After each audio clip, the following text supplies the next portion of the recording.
Oopsie. What's going on, everybody? How's everyone doing this fine evening? We got another day of perfection ahead of us. So, we're gonna just jump straight into it. We've made a decent amount of money. Nothing crazy so far. But, we definitely are doing pretty good for our first time. First time trying to just min-max this game, so let's just get straight into it and let's see how let's see how we pop it. We're gonna start popping and rolling. That's basically it. Our axe is starting to work right now, so um, one thing I kind of want to do is start getting copper ready, or start getting copper so that um we can start making tappers for trees. So I think that's gonna be our priority today. It's just gonna get tappers for trees. I was gonna do fishing at Shearwater Bridge, but I kind of figured that the money we make from strawberries might be better overall. So we're gonna do that. We're gonna head to the mine straight up, and then we're just gonna do copper farming. We're gonna start at level 6, probably. Did I bring my salmon berries? I did not. That's fine, I think. Yeah, because I still have these. Okay. Yeah, let's just do our hunting. It is a good luck day today. Oh, and I have to turn my auto hotkey scripts. Auto hotkey script. Boom. So yeah, I'm not gonna lie, I'm pretty tired. I don't know why. It's been a really busy day for me. But even though even though it was a busy day, I don't think I should be as tired as I am right now. Like, I feel like oh, well, we completed the Monster Slayer goal, which is neat. Really? For Dougies? I didn't expect it to be done that quick. Okay, but yeah, I'm just super tired, like straight up. I drove a long time today because I was doing some interviews. And they were like pretty far away. They're about a 40-minute drive both ways. And I also stopped by what is it? I also stopped by the mall because I wanted to get some Shake Shack. I got Shake Shack today. And I don't know, like, I don't know, in my mind, Shake Shack is always amazing, but every time I go, I feel like I'm disappointed. I don't know why I have this mental image that Shake Shack is this indestructible burger joint, but it's really not. Like, I went there today and I got this chocolate peppermint drink, and because I love mint. I love anything mint. Mint is probably my favorite flavor out of all. But I was just met with disappointment when I got there. Like, I don't know. Like, it just tasted like chocolate. Okay, this is when I say it tasted like. I don't think it does what I actually drank service. It was quite literally, you know those circle peppermints that you eat? It was literally just those crushed up in the shake, and I don't know like what is it called? The marketing plan was, and it sure tasted like mint, but it tasted, I don't know. I don't like that kind of mints. Just the circular candy ones. You know, the ones that you see at like dentist office, the ones that your grandma might give you. Right? It's not like that mint that you like. Well, not a lot of people like mint, but you know what I mean. But yeah, so I went to Shake Shack today, and it was just alright. They were having like a special promotion for Hot Ones burgers. If you don't know what Hot Ones is, it's basically just this YouTube channel that does interviews with celebrities, and they make them eat spicy chicken wings. And that shit is I love watching their interviews so much. So they were doing an interview, they were doing a Hot Ones collaboration. They had spicy burgers. The burger sauce itself was really delicious, but like the sauce, that was it. The sauce was good and nothing else. It was just the most flavorless burger that I've had in a while. Ugh. Like, when you eat the beef in the burger, it is literally just beef. Like, there is nothing else to nothing else to it. There's no flavoring, it doesn't even feel like they have salt in it. Yeah, I was just so sad. And I have this relationship with not only Shake Shack, I also have it with the, what's it called? With IHOP. Like, I always want IHOP, but every time I go to IHOP, I'm always disappointed. And I don't know where this false expectation comes from. Like, I don't know why I always think, you know what sounds like a great idea? IHOP. And then I go, and I'm like, wow, I am disappointed. Why am I surprised? I feel like every time this happens, it is the same reaction. And then now I feel like Shake Shack is slowly becoming part of that list, because when I first moved to this apartment, like one of the first restaurants that I went to was Shake Shack. And I don't know why, but when I went to Shake Shack, I thought it was like the most amazing burger that I've had.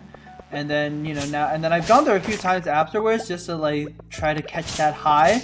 And it's like, no, it's the same. It's like, what the fuck did I eat that was so amazing? I feel like this is just I feel like a McDonald's burger is probably better than this shit. What was I getting so hype about? And then, oh, we completed another Monster Slayer goal. God damn, we're on the fucking roll. But yeah, like, so I feel like it's not even that great of a burger, and there's always, I don't know if it's just me, maybe I just don't like burgers, because I don't like burgers that much. I only eat it every so often, so maybe it's just me who has, maybe I'm the problem, but still, like, come on. I don't know, I like my burgers crunchy, and I thought Shake Shack does the crunchy burgers. Does that sound weird? It probably sounds a little weird. I don't know if crispy is probably the better word for it. I like crispy burgers, like smash burgers. And I thought Shake Shack does that, but I guess not. But yeah, that was my little spiel about Shake Shack. It was disappointing, and I'm like, and you know what the shame was? Like, there was a Chipotle right next door to it, and I was like, oh my god, Chipotle sounds amazing. I would love to go for Chipotle right now. And then, like, but then I was like, no, I already had Chipotle not too long ago. I think I should get Shake Shack. And this was like one of those, like, once in a while times where I would treat myself to go eat some, go out to eat food. And I was like, okay, yeah, this will be good for me. This will be nice. But no, I should have just gone with the Chipotle, man. I was so sad. I was devastated. And then, like I said, the Chipotle is right in front of the Shake Shack too, so I was reminded of my poor decisions once I left Shake Shack. I was actually, instead of Shake Shack, I was gonna go to Wendy's instead, because they have this peppermint frosty that's out now, and I haven't tried it yet, and I want to try it. So I was gonna go try it today. So that was gonna be like, I've been wanting a burger recently, so I was gonna eat the Wendy's burger instead. But I was like, no, I should treat myself, be a little lavish. You know, I've been having some really good interviews lately, and I've been having like really good luck with my job search. Like I should treat myself. And then I treat myself to probably I'm not gonna say the worst burger, but just a really bland burger. And maybe that's why I'm tired. Maybe it was just so much disappointment in the day that my body couldn't process everything that just happened. But I like, there was the choice right in front of me to go for Chipotle, and I should have taken it. I should have. But there is one other thing I do want to try it. I've been craving ramen. Not like the instant ramen, but like actual ramen, like tonkotsu ramen and shit like that. The one where they give you the pork belly slices, that marinated egg, shit like that. Oh, I would kill for ramen like that right now. There was this really good restaurant where I used to live, called Ray Ray Ramen, and that place was so good. But I feel like as the years went by, it kind of went down in quality. I don't know why. Maybe it was like, because every time I went there with my friends, I would go there so often with my friends, and every time I went with my friends, it was like, oh yeah, no, this place is awesome, I love this place, blah blah blah, yada yada yada. And then every time I go back there, each time I go back with my friends, I feel like it's like not as good anymore. I don't know why. Maybe it's like the novelty has worn out, or I just don't like it anymore. I can't really explain it. Maybe my tastes have changed as well. And now all I eat is fried rice and veggies and chicken. I kind of blame that on my gym bro phase, where all I was eating was the same meal every day. So I'll blame my gym bro phase for that, for ruining my eating habits. I'm not doing the dark floors. I fucking hate doing the dark floors unless I have a glow ring, but I don't have a glow ring right now. All I have is magnet rings. I mean, yeah, like I said, I was doing some interviews today. It went pretty well, honestly. Some of the interviews that I've been doing have been quite a ways from my house. The furthest that I've ever driven for a job, like in my life, was about 20 minutes, maybe 30 minutes with traffic, but I've never driven more than 30 minutes. But all of these job interviews that I'm doing, they're so far away. They're like 40, 50 minutes away. And they pay really well, but they're also really far, like, they're far away. I like the jobs. All of the people that I've been interviewing seem like good people. The companies that I've been interviewing with all seem nice. Like, it doesn't seem... I don't like the idea of working for big corporations. I'd rather work at a small business, like something family owned, just because it's usually like less stress. But I've only applied for one big company, but it's not like massive.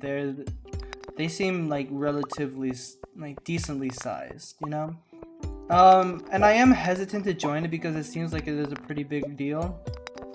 But like I said, the pay is good, but it is far away. There's a lot of pros and cons to all these jobs.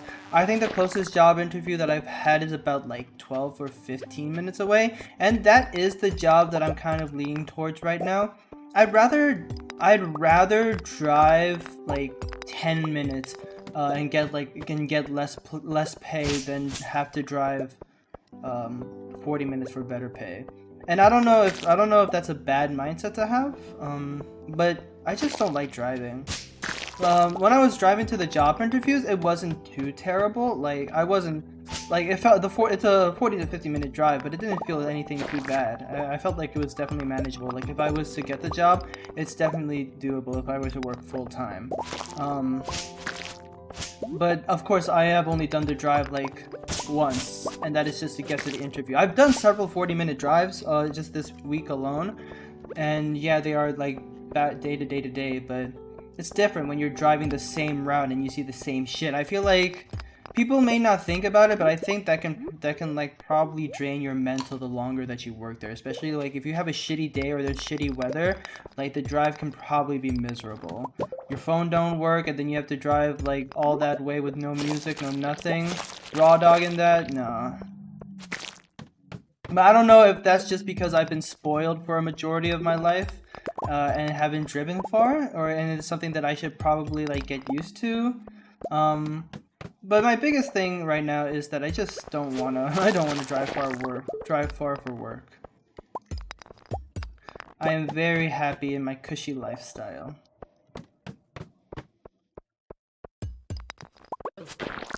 So today the plan is also, if I can, to upgrade my axe, upgrade my pickaxe. Yeah, I want to upgrade my pickaxe to iron if I can, or to steel. So when my pickaxe is going to be done today, or my axe is going to be done tomorrow. So once we finish the mines tomorrow, I'll probably send Clint my my pickaxe after we finish the mines. Because the copper pickaxe, like, don't get me wrong, the copper pickaxe is fine and all. But once we start, like, right now all I'm farming is copper. And the only reason I'm farming copper is for tappers. But we're gonna have to get, like, kegs and shit eventually. It's just that I don't have the money right now for it. And then I also want to start coal farming so that I can get a bunch of preserve jars. A bunch of preserves jars, or maybe I just skip that, and maybe I could just skip that step entirely and go straight for kegs. Because I think one of the reasons why I didn't make a lot of money in my first year of my playthrough was because I wasn't really utilizing any of my artisan perks enough. So I'm gonna try doing a better job at utilizing my perks and utilizing the artisan skills. But I don't really want to focus too much into animals, not until I have a good amount of money. Like, I don't think animals make too much money. I only just want one animal at least for, like, you know, the shipping and perfection. But besides that, the only animals that I'm really going to be like cultivating on my farm. You cultivate animals? No, I guess you would. What do you do with animals on a farm? You don't harvest them. What do you do with animals on the farm? What's the word for it? What do you do with animals? Ankabe, I hope I pronounced your name right. Thank you for the comment. Hey, hope you're doing well. I'm doing good. Yeah, I'm doing great. We just started streaming a few minutes ago, and we're just talking about what do you do to animals on a farm if you're not like using them for meat, like dairy cows. What do you raise the cows? I think that's like the best word for it. But anyways, we're just kind of talking. You know, we're chilling, we're vibing. We're just doing some copper farming today. I actually do have to leave the mine so that I don't lose too much money. I don't think I leveled up today, so I can't afford to pass out or go to sleep before 1. Or after 1, I mean. Because I don't want to get an energy penalty. But yeah, we're just chilling right now. We're vibing. Not taking the... We're just doing a bit of grinding on camera. I think I can sell these. Yeah. I don't need these rice shoots, honestly. I can just toss these out. I'll keep a few at the very least. Yep, let's just head out. But yeah, thank you. I'm doing well. Thanks for asking. I really appreciate it. Thanks for coming to the scene. Thanks for stopping by. Hope you enjoy your time here. We're doing a 200 Days to Perfection. We did a Stardew video, or we did a Stardew stream not too long ago, where we try to get perfection within a certain amount of time. Oh no, we didn't try to get perfection through a certain amount of time. We just tried to get perfection, period, because I've never had gotten it before. So I wanted to get perfection for my first time ever. And it went really well. We finished it within a little under 400 days. And, oh, my strawberries are going to be done tomorrow. But yeah, we just finished a little under 400 days, and the videos are doing really well on that, so... Oh, I did level up, so I didn't have to rush as much as I thought I had to. But yeah, so this is probably going to be my last Stardew content on my channel for a little while. After this playthrough, we're probably going to move on to something. Some of the ideas that people have been tossing around is that we do Little Nightmares, which is a horror game. And I hate horror games, so I hope not. I think you raise them and maybe then harvest their produce. I hope I say that correct. I'm from Germany. Oh yeah, no problem. Thanks for your help though. It's probably yeah. I think raising them is probably the best way to say it. And welcome from Germany. Yeah, it's great to have you. We've been having a lot of different people stop by the streams. We've had what's it called? We had people from Wales come by. We had people from Britain come by, and now we have people from Germany come by. I'm actually streaming from America. I live in the States, so it's a little like I'm a little surprised to see people from. I thought more people from the States would be watching my videos, but that's great. I really love having this diverse watch party. By the way, if you're interested, we have a Discord chat that's fully up and running now. If you want to join that, there is a link to there is an invitation to the Discord in my community posts. I think I posted it maybe yesterday or a few days ago. But yeah, if you're interested, if you want to check out my socials, feel free to check that out. We have a really nice strawberry harvest today, and we jumped up so many levels, which is really nice. I'm not gonna do anything with these strawberries quite yet, because I don't know if I want to sell these. I don't know what I want to do with these strawberries yet. There's a lot of things that we can do, but for now, yeah, for now we'll just hold on to them. And then we'll upgrade our pickaxe at the end of the day, because I want to keep doing some iron farming. Oh, it's also, what's his name? Andy's birthday. Even though Andy is probably one of my least favorite villagers in this game, we do want to get perfection, so we do have to be good friends with him. So there, I will very begrudgingly send you this gift, Andy, but it means nothing. I only am doing this for perfection. Don't get your hopes too high. Oh, a leek, nice. So let's head back to the mines. Let's check how much copper ore we have, and then depending on how much copper ore... Oh, shit. Yeah, we definitely need iron. Okay, so let's do some iron farming today. Iron is going to definitely be our priority. And doesn't seem like it's too bad of a luck day, so... we can hopefully get a lot of iron. Oh shoot, no, I wanted to get the frozen tier. Oh, well, it's fine. And then this is good too. There is a lot of iron over there. Good thing I checked before I took the ladder.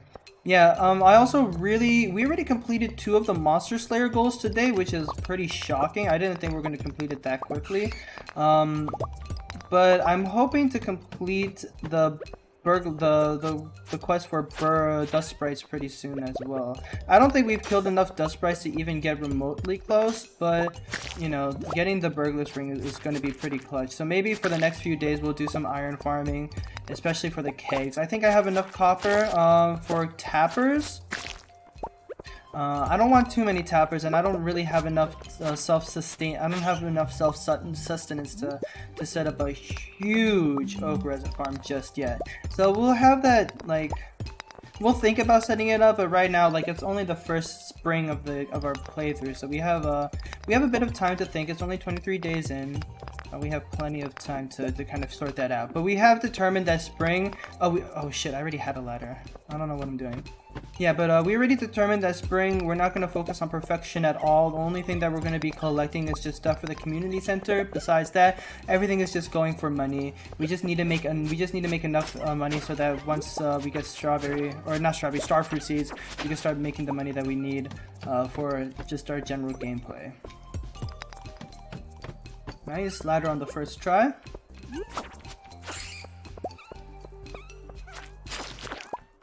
Perfect. Ooh, I didn't realize you can get frozen tears as a mob drop.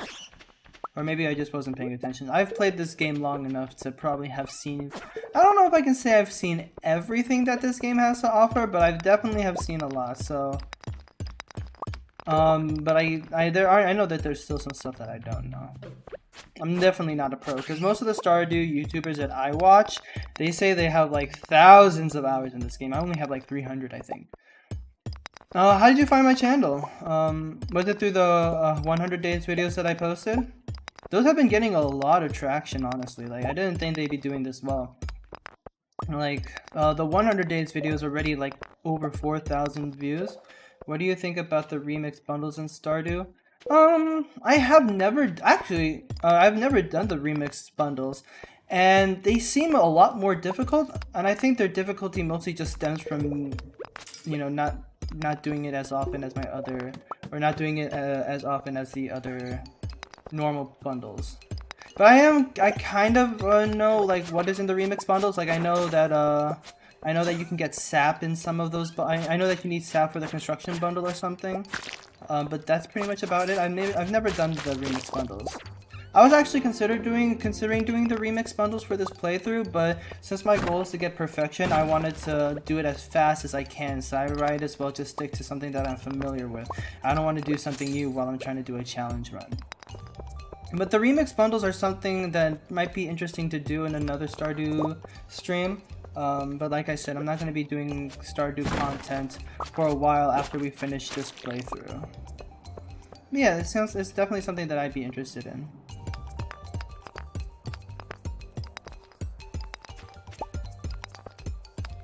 Oh, there we go.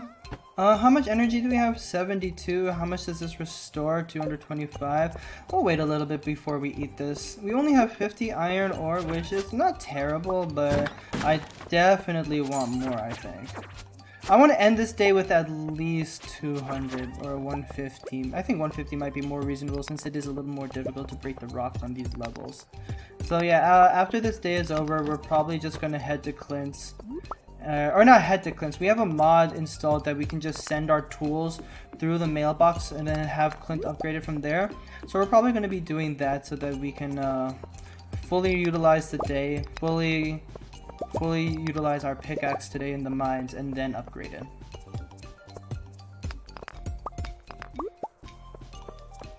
I mean, we're doing really good on our skills, honestly. Like, we have our mining and fishing skills so high up. It's actually insane. We've only been playing for like 23 days, 23 Stardew days, and we're nearly maxed out. Actually, I think that's a bit of an exaggeration. I don't want to say we're nearly maxed out, but yeah. I saw one of your earlier Stardew videos and liked it. I started to play Stardew Daily with the remix bundles on a new file, and I think they're very difficult. Yeah, so I can imagine like I've seen some of the remix bundles, and those items are really weird to grab, especially especially for the greenhouse. Is it the pantry or is that the crafts room? I think it's the crafts room, which is the greenhouse. But yeah, remix bundles are so. That's why I didn't want to do it for this run. It's just because I know how difficult they are, and this is a challenge run. I don't want to make the game needlessly difficult, because I guess I would say I'm pretty new to Stardew in comparison to some of the other Stardew content creators. Ooh, a lead rod. We already have that. Well, we had it, but then we replaced it with our obsidian edge. So we're not gonna carry that on us.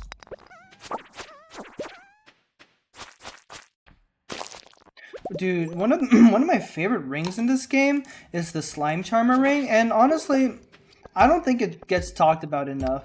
And I guess for good reason, because in the base game of Stardew you only have like 2 ring slots, and if you combine rings you can wear 4 rings. But I have a mod installed that lets me wear 8. And I've been just having a whole bunch of fun with some of the ring combinations that you can have in this game, and one of them is with the slime charmer ring. The slime charmer ring is so underrated, especially if you go into Skull Caverns where the slimes they're not like deadly, but their numbers can overwhelm you pretty quickly. And I've just been loving all of the rings. I think probably my favorite combination by far is the what is it called? The napalm and savage ring, because you just blow so much stuff, like you blow so many mobs up, and you get such a nice speed boost from it. One of the rings that I've tried also were the warrior ring. I'm not crazy about the warrior ring. The warrior ring is just kind of neat, but I never really noticed the damage boost that you get from it. But the napalm ring compared with like the savage or the napalm ring combined with the savage ring, and then the what's it called? The galaxy hammer, or any type of hammer for that matter, it is just so much fun. One of my Discord members was trying to convince me to use a dagger. Dude, I don't know how people use the dagger. The dagger is it's not fun to use. Like, maybe I know that there's a use for it. Oh, excuse me. I hope that was not too noticeable. But yeah, like, one of the things that, oh my gosh, I lost my train of thought because of that really gross thing that I just did. But yeah, one of my Discord members tried making me use the dagger. That thing is not fun to use. I love just like exploding people or exploding enemies with my hammer. That's so much fun. But the dagger, all it does is just kind of, I don't know. It just makes enemies more difficult to hit. I know that it's good for ghosts, because when you hit a ghost, they knock back pretty far. Oh, I should have eaten that fish. I shouldn't have tossed it out. I'm just trying to keep my inventory as open as possible. That's why I've been kind of tossing things willy-nilly. But I shouldn't be doing that. But yeah, like, yeah, daggers are just not fun to use. They're only good for ghosts, because ghosts, the daggers have a pin effect, so it doesn't so the ghosts don't knock back super far if you hit them with a dagger. But we're not doing any ghost farming, or we're not doing anything with ghosts, so I have no need for it. I just want to stay as far away from the daggers as I can. I don't know, I feel like I wonder how many more dust sprites I need to kill. I feel like I've been killing a lot. One thing I was actually debating for my streams is if I should cut down on some of the YouTube naughty words. Like, I think I swear a considerable amount. But I think kill or die are some words that you don't really want to be saying on YouTube.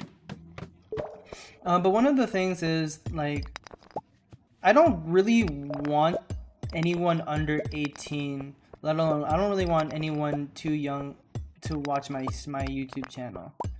And I feel like if I start catering for that, because I like having, I don't want anyone too young in my chat.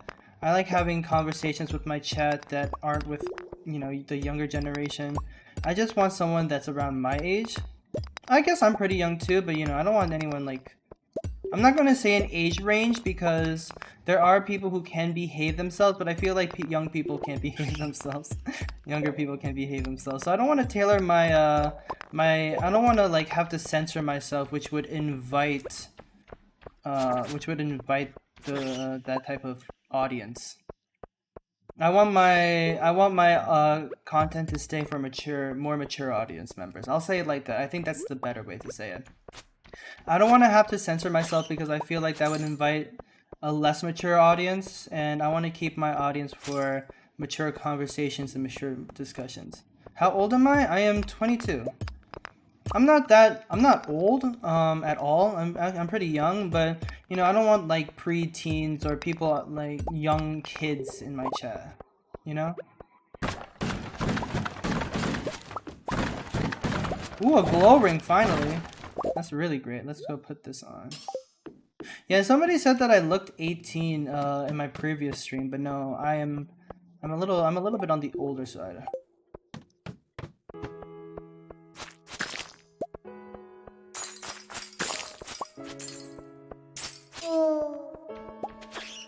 Nice.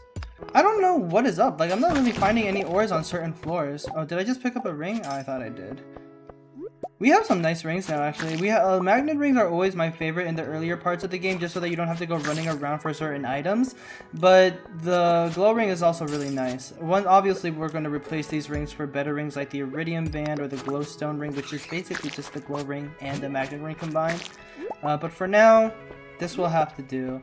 We have 3 magnet rings, which may be a little overkill. But once we have the option, once we start like collecting enough rings to diversify, we're gonna self-impose a rule that doesn't allow us to dupe rings, or not dupe rings, so to have the same ring to stack the same effect. So that means no 2 bandits or burglars rings, no 2 Java rings, no 2 iridium bands, you know, stuff like that. Because I feel like with having 8 ring slots does allow for a little bit of space for you to get overpowered.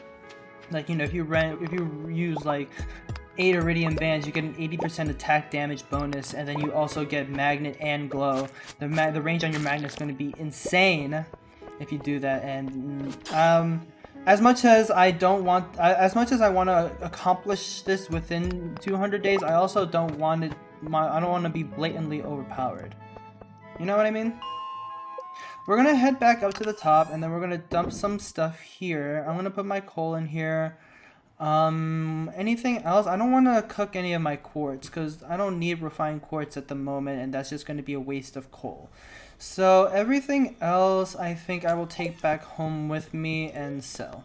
Let's head to the bus stop. Oh, before I forget, I did want to upgrade my pickaxe, so let's go grab our iron bars from here. 1, 2, 3, 4, 5. So for those who are new to the mod playthrough, I'll show you exactly what I meant by sending my pickaxe to Clint. So if we go to my mailbox with my copper pickaxe in hand, with the money that I need and the iron bars, if I just right click it, it's going to automatically send the copper pickaxe to Clint for an upgrade, which is really nice, really convenient. I love that mod so much. And we need 1 of these, so we'll keep 1. And we need 1 of these. Oh, we need 2 of these, 1 to donate and 1 for the community center. Besides that, let's sell these. I'll keep these. And then these are good for energy, so I'll keep those. And I'll sell this, and I'll keep everything else. Bada bing, bada boom, bada bada bada bada bada. Wait, why do I have this emerald? No, the emerald is part of one of the things that I want to sell. So tomorrow, I think we will try doing some fishing, since our pickaxe is gonna be in the shop. So let's grab this, put this away, bada bing. How much time do I have? Not a lot. I do have a decent amount of energy, so I'll chop down a tree or 2 so that I can get enough wood for the Shearwater Bridge. When are you going to make 300 days? I'm currently in the process of editing the video, but now that I'm streaming, I don't have as much time. I don't have as much time as I'd like to do some video editing because I'm streaming, I'm doing job interviews and all that fun stuff. But hopefully I can get it out. I want to say I'm also going on vacation with my family. I'm also going on vacation with my family, so I'm not going to be editing during that time period. I'll say in about a week or two. Yeah, because I don't want the video to take too long to come out, especially because of the feedback we've gotten in the past few days. Everyone's been loving the videos, and I don't want people to wait too long. So let's water this. Do I have any wood here? Let's grab just enough for a chest. And then we'll put this copper axe back.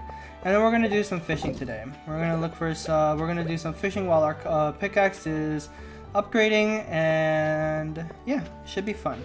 What is it today? Is it a festival? Oh, it's the flower dance. Okay, so we do have to go to the flower dance today because there are some recipes that I need to pick up, and I need to get the rare crow as well while I'm there. So we're not going to be spending too much time here, but I guess we can spend the time that we do have until 2 o'clock at the very least to do some fishing on Shearwater Bridge. I love fishing here. It's always so profitable to fish here, especially if you get puppy fish or butterfish. Butterfish always sell for a really nice amount of money. Puppy fish are a little difficult to catch. Like, see, do you see what I mean? These fish are really difficult to catch, but if you can catch it, then they sell for a really good, a good amount of money. Alright, that was embarrassing. Really? Was that a butterfish or a puppy fish? Butterfish are a little easier to catch than puppy fish. But they're still both really difficult to catch, especially since I'm only level 8 fishing. And then you also just get some minnows on this bridge as well. Minnows don't sell for a lot of money. They sell for like, I don't know. Oh my gosh, and I can't even catch the minnow. I'm making an embarrassment of myself. Yeah, but you can catch minnow here, you can catch puppy fish, butterfish, pike I know is another one, rainbow trout. But rainbow trout you can only catch during the summer. So, and of course we just get glasses. I might honestly wrap it up here. Not wrap it up, I mean. I don't want to spend too much energy on fish that I'm not going to catch, you know? So we'll see how well the fishing goes. Maybe I can get a little lucky with the fishing patterns, because you do have to get a bit lucky with these fish, because like, do you see how they move? You have to hope that they don't move all too much, because sometimes they bounce up and down and up and down and up and down. I think you need to be at the flower dance at 2. Yeah, so we're just gonna wait until 2 to do some fishing. And since we're wait, it's not in the town, it's in Cindersap Forest, right? So we'll head out here around 12:30-ish. I just don't want to miss the what is it? I just don't want to miss the dance, because we do need to be there for some recipes. This is probably another butterfish. Yeah, you just gotta get lucky with the. Ooh, it's actually a puppy fish. So let me just show you exactly what I'm talking about. So this butterfish sells for 400 gold each. And then this puppy fish sells for 500 gold each. They sell for a really nice amount of money. So you spend if you spend time here just fishing, you can get really lucky and get a nice amount of money just from fishing here. And one of the things that we kind of need to do, excuse me, is what's it called? Is I guess starfruit seeds, and we need a lot of money for starfruit seeds. We do have enough money we do have the recipe for preserved jars, so maybe I could start jarring some stuff before the end of the day today. I'll see how many preserved jars I can craft and set up my automated preserved jar system. And then hopefully that'll net us in a decent amount of money. We're gonna make some strawberry jam. Is it jam or jelly? What's the difference between jam and jellies? I know that in the game, at the very least, like if you preserve jar vegetables, you get pickles, but if you preserve jars fruit, you get jelly. But is there a difference between jelly or jam, or is it just the name? Because I've heard strawberry jelly, I've heard strawberry jam. Is it all just like a cultural thing or a regional thing, kind of like soda and pop is like different? And this is the hardest fish to catch. Oh my goodness gracious, man. Oh, see, that's what I mean. You gotta get a. Oh no, I spoke too soon. You gotta get a little lucky with how they move. You just don't want them to move all too much. There we go. Yeah, puppy fish are so difficult to catch. You do spend a lot of time trying to catch one of those fish, but at the very least, time freezes when you're fishing. So you're not. At least it's not like multiplayer where time keeps moving when you're fishing. If time kept moving, then you're just gonna spend like 2 or 3 hours trying to catch that one fish. And then also you have just these unprofitable minnow here. Yeah, like this sells for 37 gold and only gives 5 energy. I think it has to do with the texture of it. Oh, really? Oh, that's interesting. Yeah, maybe it does. I'm not really a jelly or a jam person. I don't really eat either or. So I can't really speak on it. But I always hear people call it different things. But the texture, that's interesting. I didn't realize there was different textures for jellies or jams. But I guess, yeah, if you wanted like, if you want it thicker or if you want it thinner. Good call, good call.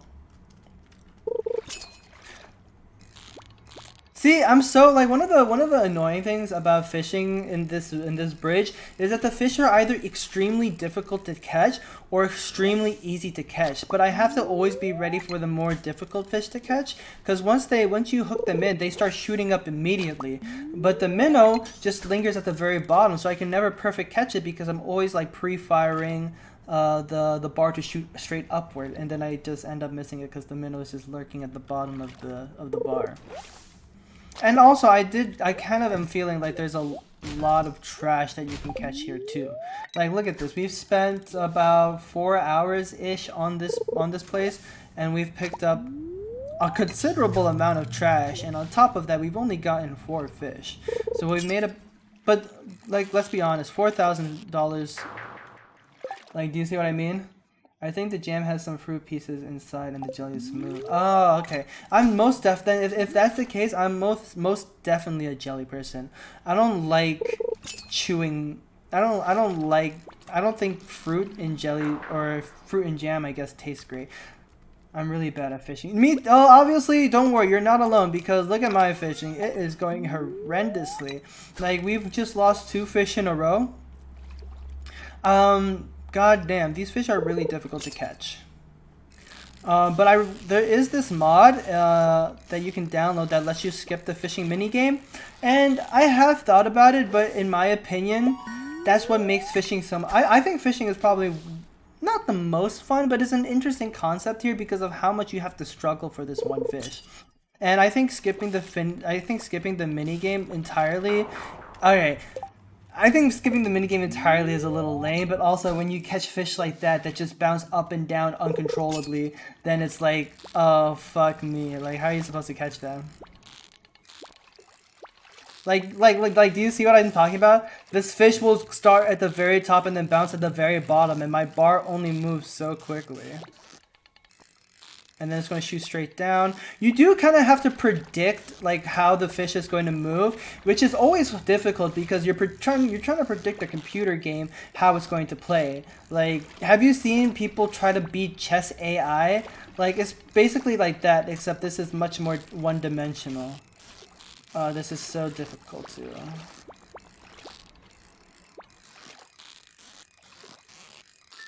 And we finally caught it. But like, even though it's really difficult to catch, I mean, look at this. 3 fish is already like 2,000 gold. So we're gonna do one more catch. We're gonna do one more catch before we head to what's it called? The flower dance. We're just gonna go in, go out. We're just gonna grab the recipe for the tub of flowers. We're gonna get the rare crow, and then we're just going to leave. We're not actually gonna do the dance itself because our friendship with everybody is nowhere near high enough to do a dance with anybody out there. Can I please just catch this stupid fish? I see your comment, just give me 1 second. I normally get frustrated doing the minigame, but skipping it seems boring. Yeah, that's what I mean. It's weird to say, but the frustration of the minigame is I don't want to say it's fun, but like it doesn't feel earned if you just skip the mini game, you know? Like these fish are like I like that's one of the challenges of getting perfection in this game. Like not only trying to catch the fish but also like hook it in. Like you can catch these, like you can hook these guys in easily, right? All you need to do is wait for the exclamation mark to just show up on your screen and you press left click. But I think the challenge and the enjoyment, not the enjoyment, I think the better word for it is satisfaction. The satisfaction of like catching in the difficult fish is satisfying. I wouldn't say it's something that I enjoy, but I would rather feel the satisfaction of catching the fish than just skip to a boring like, hey look, I pressed left click on this really super awesome rare fish that normally would have taken me like 10 minutes of intense fighting.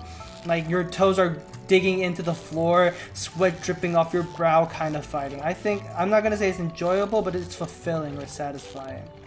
Alright, but then you get fish like this that just don't want to be caught by you. I'm trying to predict how the fish is moving, but how are you supposed to predict the fish that's controlled by AI, you know? It's so difficult. Christ. But I want to keep fishing here though because just because of how profitable fishing here is. But that is, of course, only if you catch the fish. My plan was that if I was going to fish here, that I bring Dish of the Sea, which is a food dish in this game that gives you +3 fishing. And whenever you have more fishing levels, your bar gets big. Your green bar, the allowance for the fish gets a little bigger. So I was going to like eat one of those so that it's a little bit easier to catch some of the fish, but since today was the festival, I didn't want to burn my I didn't want to waste the food, so I'm just gonna do the fishing raw today. Alright, perfect. So now it's about 1 o'clock ish, so let's head to town and then we're going to oh, I don't want to watch the cutscene. We're gonna head into town and then we're gonna make our way towards the Cindersap Forest and start the thing.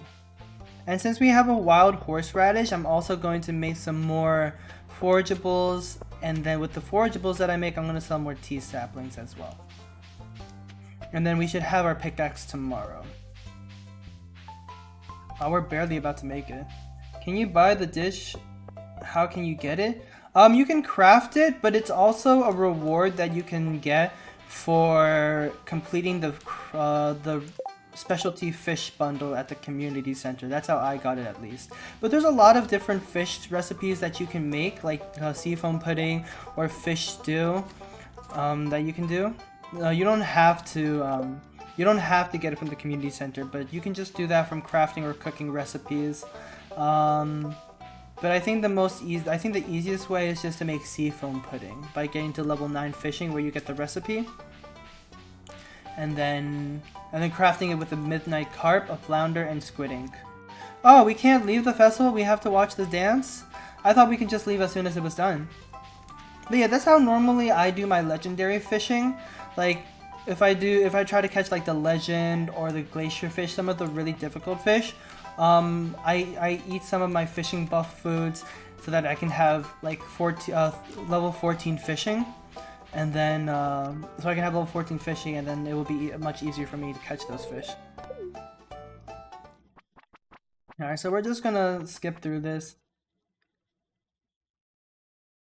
Oh wait, can I not skip this? Alright. Well, I guess this is a good time to kind of talk about my plan for Stardew. So, like I said, spring is not really going to be a year for perfection or any progress making. I just really want to make enough money to start making a really large starfruit empire. One of my plans is just going to start preserve jarring some strawberries, so that will give us just a little bit more money. I'm not sure. I'm gonna check before I do that if gold quality strawberries sell more than jelly. So let me just look that up real quick. Strawberries Stardew. So it says that jellies sell for 290, and with tiller, gold strawberries sell for 198. So it's always just better to jar these, I think, or yeah, preserve jars these. So what we're gonna do now is we're going to sell these fish here, and then we're gonna just place our rare crow down right here. I'm going to pick up my stone. I think I have some coal and wood back in the mines, so I'm gonna stop by there real quick, and I'm gonna see how many preserves jars I can make. I don't want to use too much coal just because I still need coal to make my iron and copper. But if I can use a bit of, I do want to use a bit of coal, because it does take a pretty long time for the jars to actually make jam. So, oh, but I only have 4, unfortunately.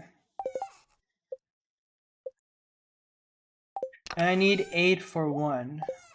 One thing we can do is we can just go to Clint's as well to buy some coal. So maybe we'll do that tomorrow. We'll go to Clint's to buy coal. But for now, we'll just, I guess one of the biggest things that we have to do at this point is just do a lot of coal farming. Oh, it looks like I missed some strawberries. That's not good. Let's make sure we grab those. Good thing I saw that. Perfect, so let's grab these. Let's put these away. Let me grab one of my dandelions. We'll make wild seeds. Let's grab some fiber, and then we'll make some tea saplings here. I'll put these back. I'll put this back as well. I'm gonna grab my sword, and then I'm gonna sell these tea saplings. It should make us a decent amount of money, nothing too crazy. And then we'll go to bed. Bada bing, bada boom, and we'll get our pickaxe tomorrow, I believe. So nice, we got in a cool 6,700. Not too bad, not too shabby. Considering how much fishing we actually did, that's not a bad amount of money at all. So our steel pickaxe is ready. It's just a cutscene with Lewis. I don't care about that, so we're just gonna skip that. We got our steel pickaxe, wonderful. And then at the end of the day, we're gonna upgrade this into a gold pickaxe. So we're just gonna head down to the mines. We're gonna go to the iron levels and get as much coal and iron as we can possibly get today. It's no one's birthday either, so that's fun. That's good for us. We have enough gold, which is nice. We have enough gold to upgrade it, so that's perfect. And it's not a bad luck day either, which is good. That means we can probably get a... Oh yeah, and now our pickaxe breaks rocks in 1 hit, which is perfect. It's gonna save us a lot of energy and time. No, what's it called? Dust sprites on the first few floors, which is a little sad. I was hoping to at least get some dust sprites on this floor. But now we can break these iron nodes in 1 hit, which is cool. Actually, I might not even upgrade my pickaxe because I already have the upgrade I need to start breaking some of the bigger stones on my farm, which was the goal. I wanted to break some of the bigger rocks on my farm, so I'm just gonna start maybe upgrading my pickaxe and start saving all of my other monies for strawberries, or not strawberry seeds, for starfruit seeds. Because we're gonna need a lot of starfruit. I need, if I did the math right, we need about 200 starfruit, and that's about 200 times 400 is about, we need about 8,000, a little like 100,000 coins just for 200 starfruit.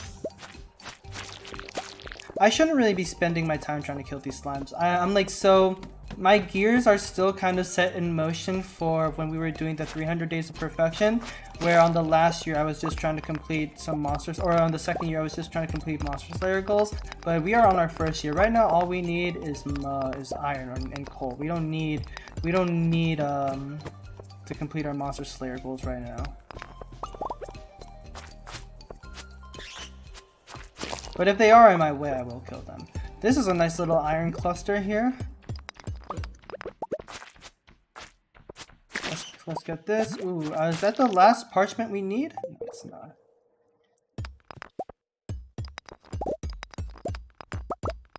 Nice little bit of iron that we got. Oh, man. Ooh, a cake! I don't think the idea of eating a cake that's been in slime is that appealing, but the cake is really good for gifting because there are a few villagers that do have pink cake as one of their loved gifts. So that's going to be nice for gifting. I don't think I'll eat it myself unless I am like in a really dire situation. Hopefully I'm never in that position though. I will say though, I am going to go out of my way for these dust sprites just because of how important the burglars thing is going to be. Sorry about that. I live right next to a train station, so every so often I'll hear a train station's mighty horns, or the train's mighty horns go off. So let's keep going down. Right now we're at 53 iron, which is not really important. Iron, like I said, iron is not really our main focus here. It's going to be for coal or dust sprites. I think before the day ends, or before Clint's closes, I'm going to buy some coal for not only smelting, but also so that we can craft some preserve jars. I think it takes about, let me check real quick how long. Oh yeah, it takes 3 to 4 days. So I do need a...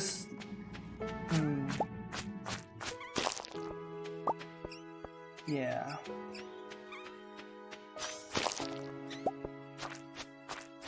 Actually, I should have started, what's it called? Preserving my stuff.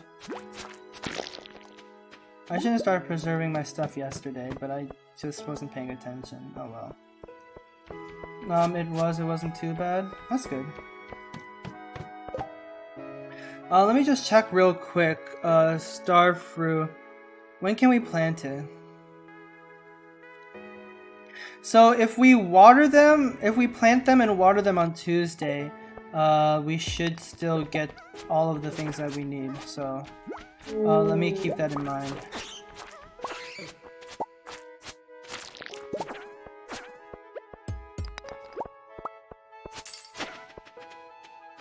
Perfect.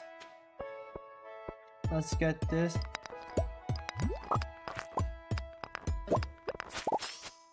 What time does Clint's close? 4 p.m. So let's just remember to go there before 4 p.m.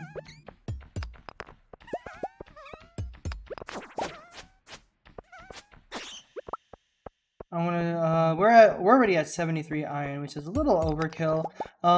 If it doesn't matter how much iron I have, if I have more iron than I have copper, then I'm still gonna make the same amount of kegs, or I'm still gonna make the same amount of tappers and all that fun stuff, you know? Especially because we're gonna need copper a little more than iron. I'm not really planning on upgrading my tools all too much. I'm planning on keeping my sprinkler system for a while, you know? I'm not planning on changing that for quite a bit. Actually, no, I was going to say since these floors are usually pretty empty, I'll just skip this one. But we have 2 dust sprites here, and every dust sprite counts. So we're going to kill those, go down the stairs. Ooh, and we have quite a bit of dust sprites, nice. How much coal do we have now? 9? Not a lot at all, but it's fine. We do have, we got 2 ladders from that, but there are some dust sprites here that I want to get. This, and good thing I didn't go down because there is a really nice amount of iron here. So let's go break these.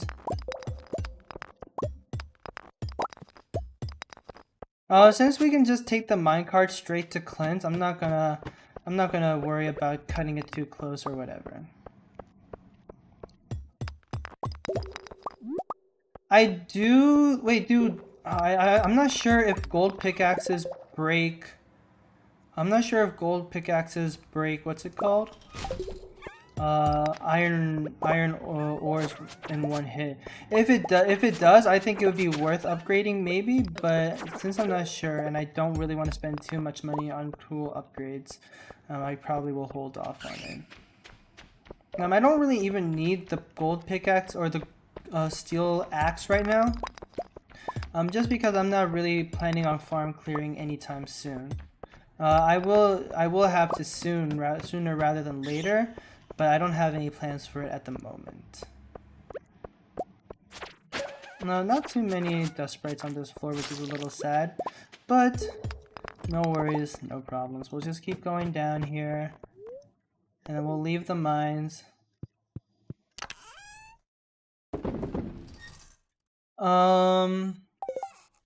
Let's toss this away. And let's go to Clint's. Town. So like I said, we need about 100,000 coal or strawberries.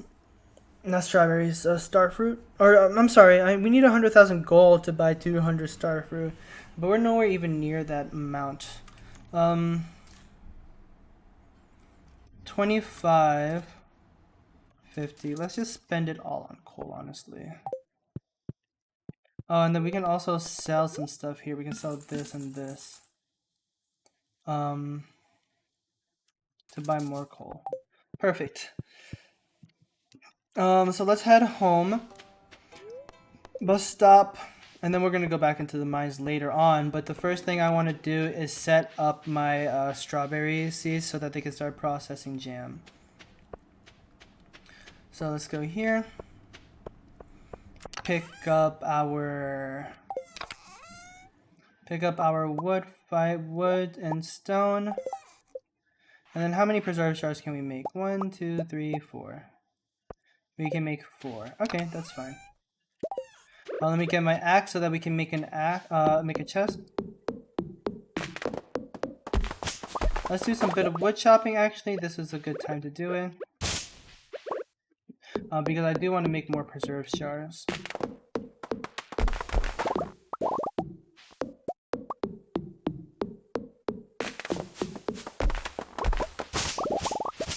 Yeah, maybe I shouldn't be worried about too much about how much coal I'm using for smelting, because I think getting money is probably more important than getting iron, because I don't think we're at the level that we can worry about kegs at the moment. Let me drink some of my Joja Cola, and then keep chopping wood down. How many more preserve stars? That's 6. Okay, let's just keep chopping more wood down. Let me organize my inventory so that my tools are up front. Maybe I might have to eat the pink cake so that I have some more energy. Because I need a lot of wood. Yeah, let's do that. Let's eat the pink cake. Dark Fox, welcome back to the stream, buddy. How are you doing? It's good to see you. How's your Stardew adventure going?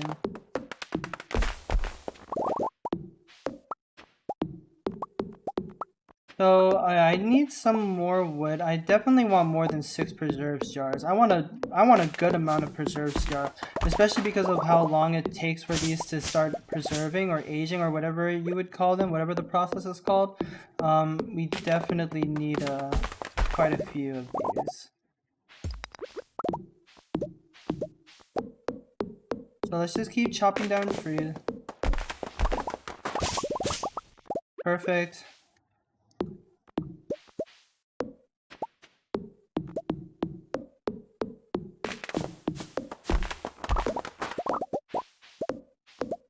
And then if we have time later on in the day and if we don't have energy, I think I want to donate some stuff to the community center as well.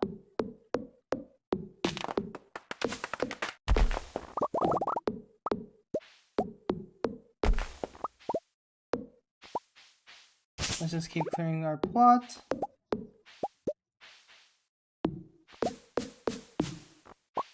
Oh, I can't see because all these trees are in the way. There we go.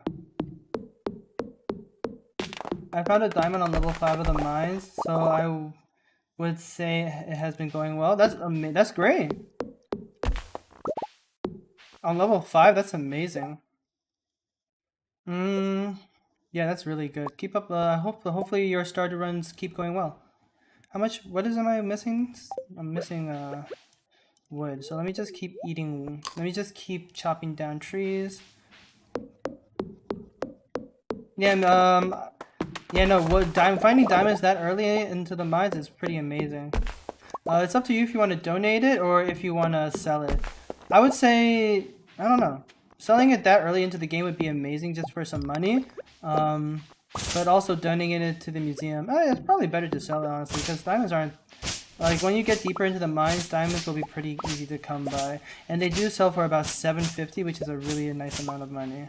But it's up to you. It's your playthrough. You figure... I wouldn't recommend trying to min-max the game when you first start playing, you know? Because I think that's a great way to burn out, and you don't want to burn out. Alright, so I can only make 10 preserves jars, which is a little upsetting, but that's fine. What we're going to do is we're going to set our preserves jars like this. And then I'm going to put a chest here, and then I'm going to put my strawberries in there. Let's see. We'll start with our normal quality strawberries just so that in case we do need to make some quick cash, we can sell the gold ones for a bit more money. But besides that, I think everything else in our inventory we're going to keep. Let's just dump our inventory out here. And what else? Let's put some of the coal. Actually, we'll keep some of the... no. We'll dump the coal that we have in the... What's it called? The name is escaping me. We'll dump some of the coal that we have in the furnaces at the mines. So let's head to the mines real quick. We'll drop this off right here so that it can start smelting. I can probably pick these up. I'll pick these up as well, and the stone and the fiber. The void essence I don't really need at the moment, so we'll leave that in there, and we'll leave this in there, and we'll leave this in there. Besides that, we'll take these, go back home. I wish we had a little more energy today. Fishing has been getting a little easier. Oh, that's good. Fishing at the early game has always been really difficult for me.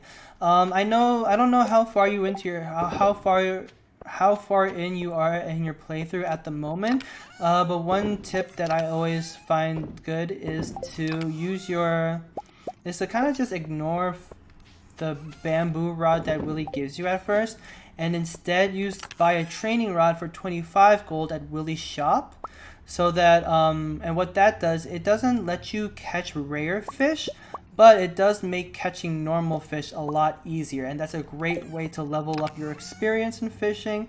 And the more you level up, the easier it is to catch the other more expensive fish. So like I said, I'm not sure how far in you are at your playthrough right now, but if you're not too far in, if you're like still level like 3 or 4, I would recommend buying a training rod at Willy's for 25 gold, and then just fishing. Get your fishing levels up with that. It won't net you a lot of money for sure.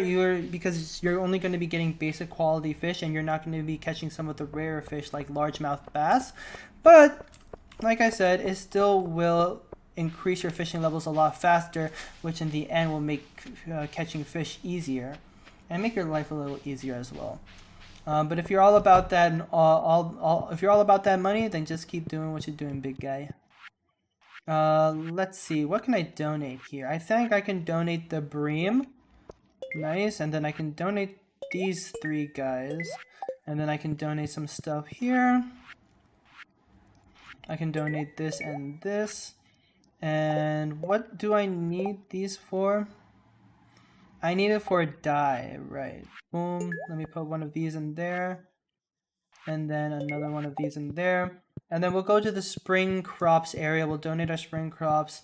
I do need a little... Maybe we should focus a little bit more on resource farming, because we are running low on wood and stone. So maybe we'll do some wood chopping tomorrow, and it's not like we have too much money either. So that's one bundle done. Really nice. We get Autumn's Bounty as food, which is really great. Actually, maybe we should just focus on making money. I think making money is probably more important, because we can just buy the materials that we need rather than having to, what's it called? Yeah.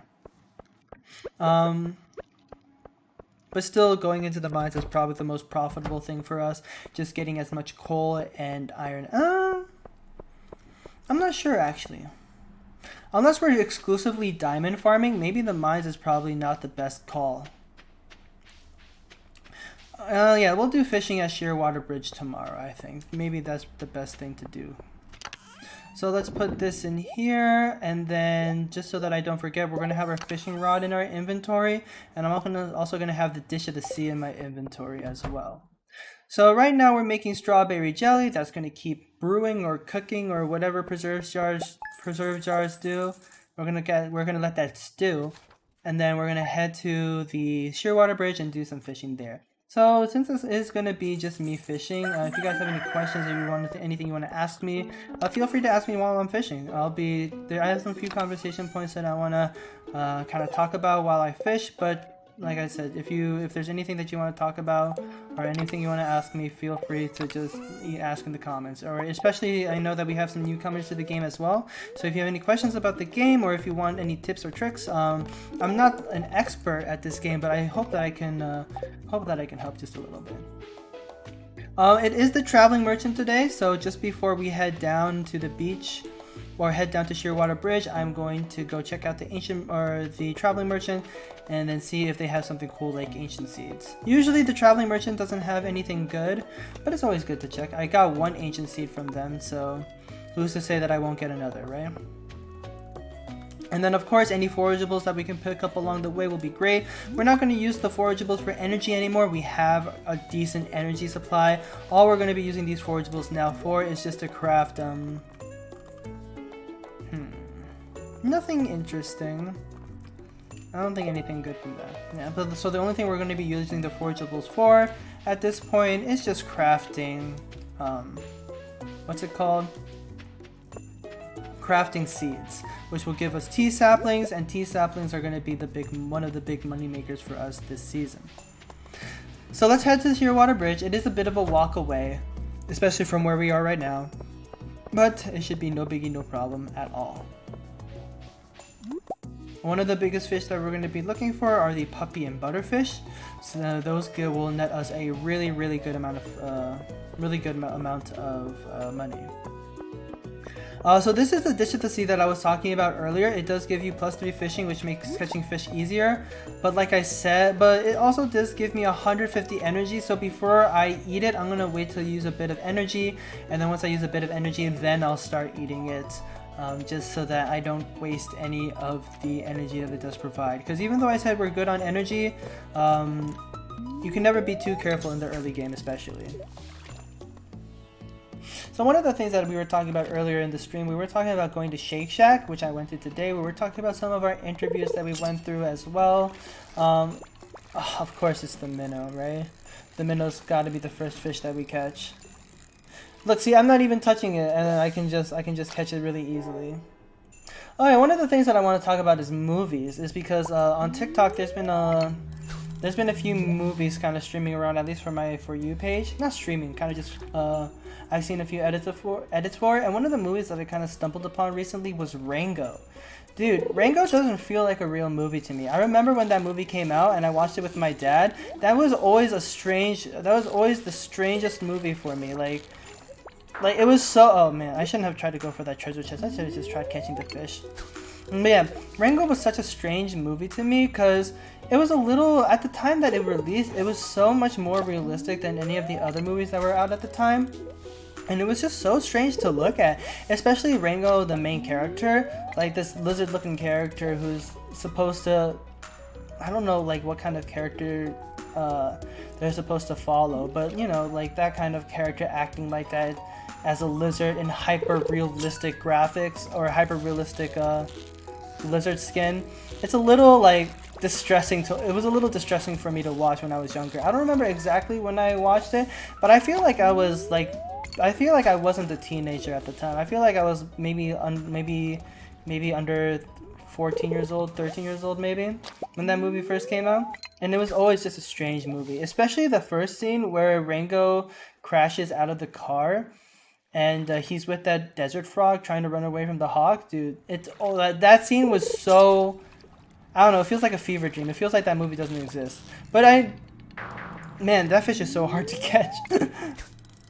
But yeah, it's always so disorienting to like see edits of that video, because I don't doubt it's a, oh my god, do you see, I hate catching these minnows. But it's always so distressing to see those types of edits on my For You page because, like, I'm reminded that movie exists, but it seems like people have a very positive attitude or a positive, like, positive reviews for it. So it does make me want to watch it again, but I don't know, maybe it's just bad memories, but I'm also just not like a movie person. I don't really like watching movies all that much. So it's kind of like I kind of don't want to watch it, but I kind of do want to watch it because I feel like I'm missing out on something. Like I'm missing out on a good movie, but also at the same time, I don't want to spend an hour and a half on that really freaky movie. All right, you need to stop moving, please. Please, please, I don't want to miss this catch. I see the comment, just give me 1 second. I am fighting for my dear life trying to catch this stupid fish.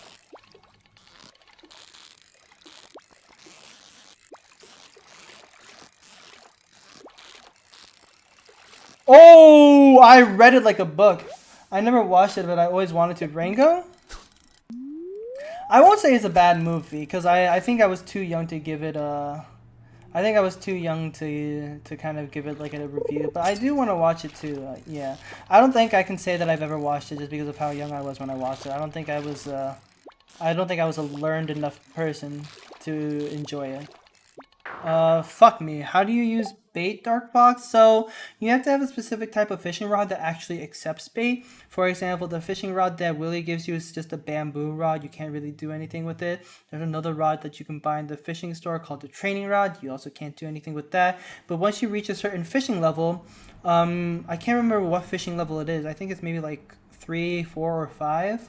But once you hit a certain fishing level, there's going to be a fishing rod called the fiberglass rod that is unlocked at the shop. It costs 1,800 coins, and if you buy it, all you need to do is get this bait. You're going to get bait from treasure chest, or you can get it from crafting bait from bug meat. All you got to do is left click on it and then right click on the fiberglass rod, and then it will put the bait in the fishing rod. And all that does, it just makes it so that fish bite your it just makes it so that fish bite your rod a little bit quicker. It makes you catch fish more often. It's basically what it does. Man, I hate catching butterfish so much. It's always so difficult. There's different types of bait. There's a regular bait that just increases your odds of fish nibbling on your tackle. There's also bait that lets you catch any fish during any season, during any time or any weather. There's bait that what else? There's bait that lets you catch 2 fish at one time. There's lots of different bait. I think because the lizard thing looks so different from any other characters I know. Hold on, I'll answer that in a second.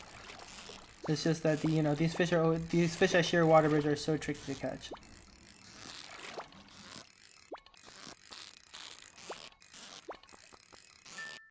I think it's because the lizard thing looks so different from any other characters I know, yeah.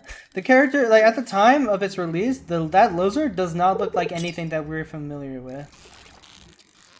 Especially for my young, feeble mind that at the time was watching, like, anime and Star Wars, Star Wars The Clone Wars.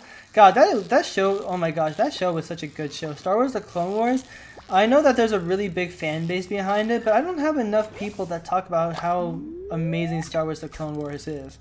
Like, the people that are around me have either never watched it or don't understand the hype behind it.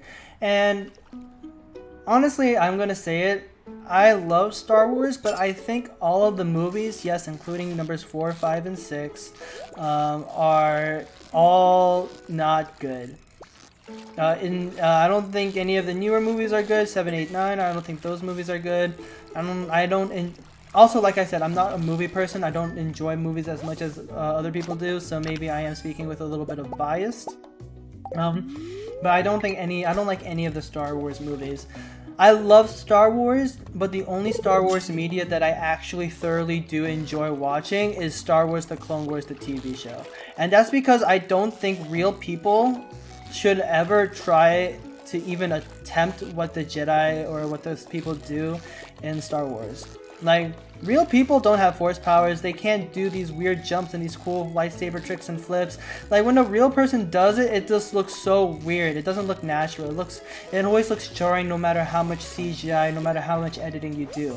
But when a cartoon character does it or when an animation does it, it's like, holy shit, look at this lightsaber fight. Look at General Grievous, who has 4 spinning lightsabers, who can spin like an attack helicopter. This is so cool. I love Star Wars The Clone Wars, right? That's the kind of hype that I get when I watch that. I don't get that hype when I'm watching fucking Christopher Skywalker. I don't know what the actor's name is, but I don't get as much hype when I'm watching Bob Stewart trying to do lightsaber flips and tricks, you know? Or I know Mark Hamill's name at the very least, the guy who plays Luke in the movies. I know, like, trying to watch Mark Hamill, especially in the newer movies. He is a bit older now since the last movies came out, like episodes 4, 5, and 6. So I'm trying to watch this old guy trying to do lightsaber fights or force powers, stuff like that. It's always so funny always so funny watching it, because just this stiff body trying to do insane shit. It's not believable, you know? That is not to say that I don't I don't know. I have mixed feelings about the movies. I know everybody praises them. I know everybody's like, oh yeah, no, Star Wars is like the perfect movie. Star Wars 4, 5, and 6 are like the perfect movies. Like, they're so good, blah, blah, blah, blah, blah. No, I'm not for that. I just don't like movies in general, and when you have old movies like that, I gotta say it. I will say, though, that there are some better sci-fi movies for that time period. Hold on, I forgot to mute my phone, so just give me 1 second. Let me put this on Do Not Disturb. There we go. I don't want you guys to hear the you know, or the vibrations while I'm fishing. But yeah, I think some of the better like sci-fi movies around that time period are kind of like Jurassic Park, Jaws, Aliens. I love old-time sci-fi movies. I don't know why. I don't really like sci-fi movies all too much. I know that Marvel's a pretty big one right now, but I think Marvel, when it was in that Infinity War phase and that Infinity War and what is it? Endgame, I think that kind of phase, I think that was when I was the most hype about Marvel. But now I'm not really that excited. I think the Spider-Man movie that's coming out soon, Spider-Man is the animated one, I am excited about that. But besides that, there's not really any Spider-Man movies that I'm too excited for, or not Spider-Man movies, any Marvel movies or anything like that that I'm too hype about. That's really the only movie that I'm really looking forward to. I will say though, I don't know if I'm going to watch it in theater. The Puss in Boots movie that's coming out, I think in Christmas. I don't know if it's already out. Puss in Boots, but I do kind of want to watch that, because DreamWorks makes some interesting movies. I'm not going to say good movies. They do make good movies, but most of them are weird, I think. Most of their movies are weird. I think the older movies in the Star Wars series are good and have a cult factor, but I don't like the new ones either. Yeah, no, I 100% agree with that. Everyone's entitled to their own opinion. If you like it, you like it. I can understand why people like it, and I have no qualms against the people that do like it. And it's the same. The same goes for the people who do like the newer movies as well. The people who like the newer movies, I can completely understand why they like the newer movies, especially number 7. I think 7 was a good movie for a returning Star Wars film, but like I said, it's just weird when these real human beings try to use force powers and lightsaber tricks, right? Yeah, I think it's weird when real people try to do that. But yeah, I think I can definitely understand the appeal, especially when the movie was first released at the time. There was like a film critic who watched Star Wars for the first time in theaters, and they described it as like an acid trip or like something that didn't seem real. I don't know. I don't remember the exact words. You can probably find it online. But the interview that this guy, not the interview, the review that this critic gave was so funny. It sounds like he just got out of an acid trip and is trying to comprehend what reality is. I always think that's so funny how he describes the progression of the movie.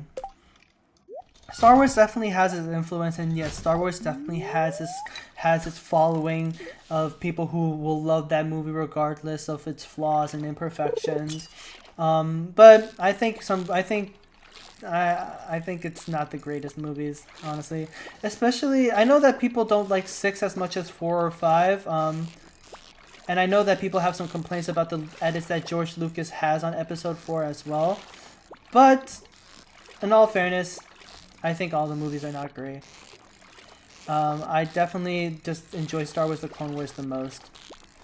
Because, man, Star Wars The Clone Wars, especially Anakin Skywalker, I love Anakin in the Clone Wars series. Anakin is just such a cool person, and he's such a realistic person. I love characters like that. Like in the Marvel series, Iron Man is probably my favorite character, because even though he's a good guy, obviously, but like he has some pretty selfish. He has some pretty selfish behavioralistic traits, and he's not like this goody two shoes guy, right? He's not like a all good encompassing kind of character. He has realistic flaws. He has realistic struggles, and I really appreciate that about Anakin and Tony Stark in those movies, respectively.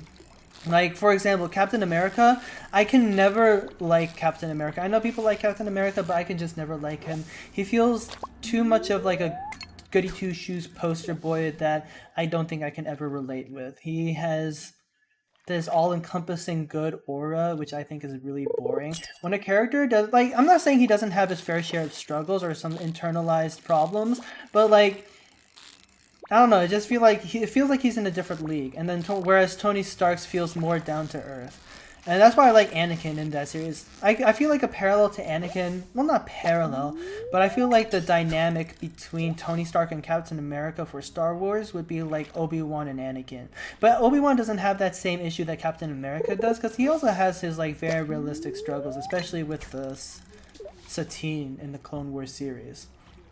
But the Clone Wars series just does a really good job of fleshing out these existing characters, giving them humane characteristics, real human struggles. I really do like the Clone Wars series a lot. I will say that the movie, the only credit that I will give the movies is that they give Star Wars The Clone Wars a platform to work with. Because without the movies, the Clone Wars series would not have existed.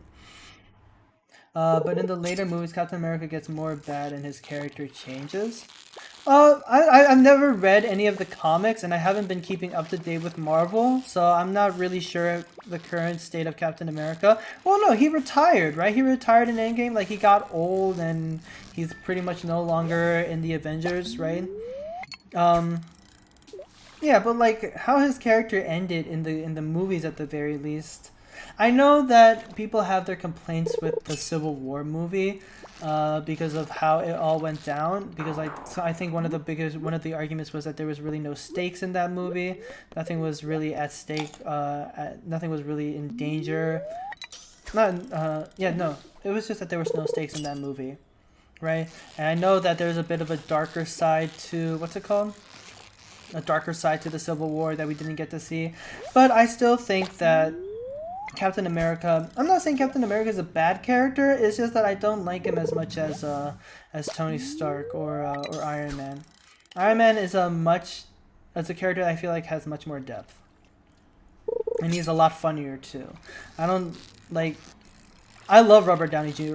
Robert Downey Jr. Like I love the interviews that he does with everybody, and then how he just bounces off people's personalities. It feels like Robert Downey Jr. wasn't acting at all. It feels like he is just Tony Stark, and that's one of the things I love about his character. I feel like most of the credit of Iron Man has to go to Robert Downey Jr. and also what's his name? Who's the one that directed the films? I can't remember. Jon Favreau. I feel like a lot of the credit of how Iron Man is portrayed in today's era, it has a lot to do with Favreau and Robert Downey Jr. I'm not sure how he is in the comics because I haven't read the comics, but man, I do love them.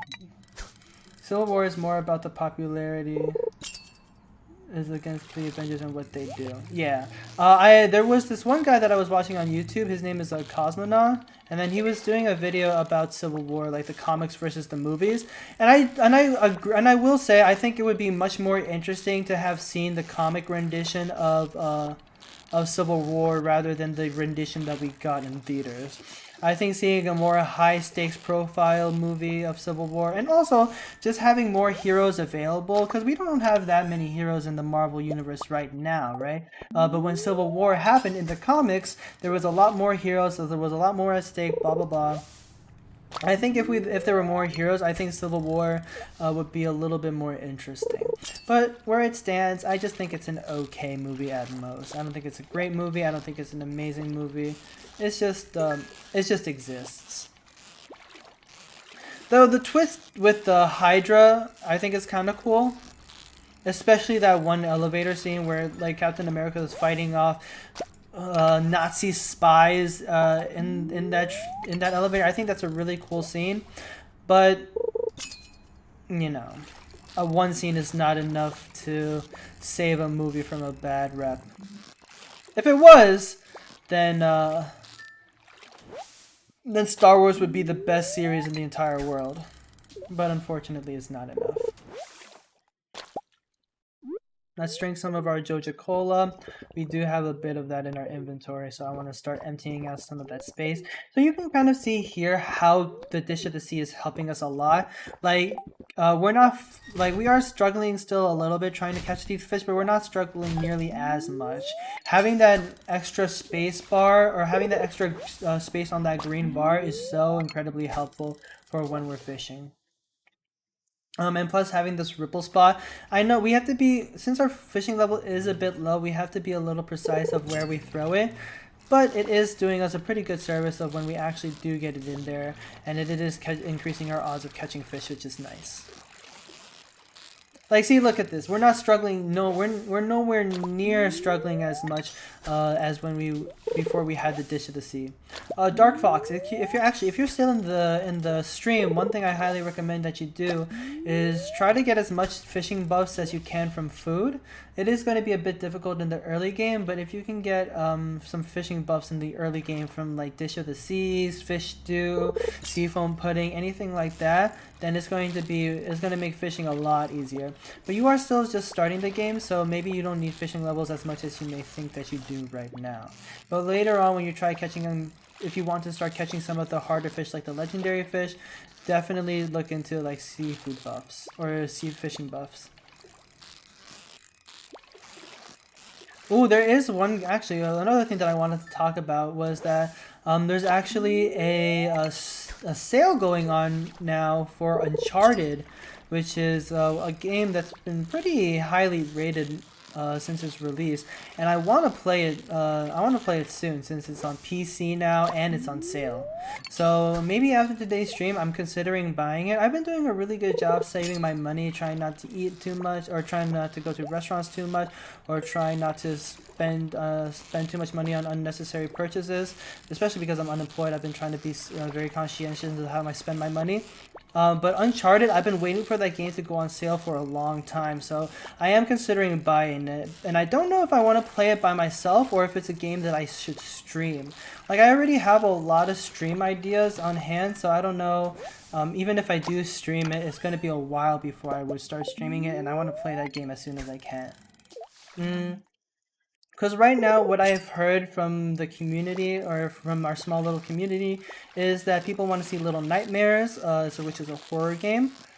People want to see Grounded. I forgot what one of these games was. So one of our more frequent chatters, his name is Red Drake, or their name is Red Drake. They were telling me about a game, something dark.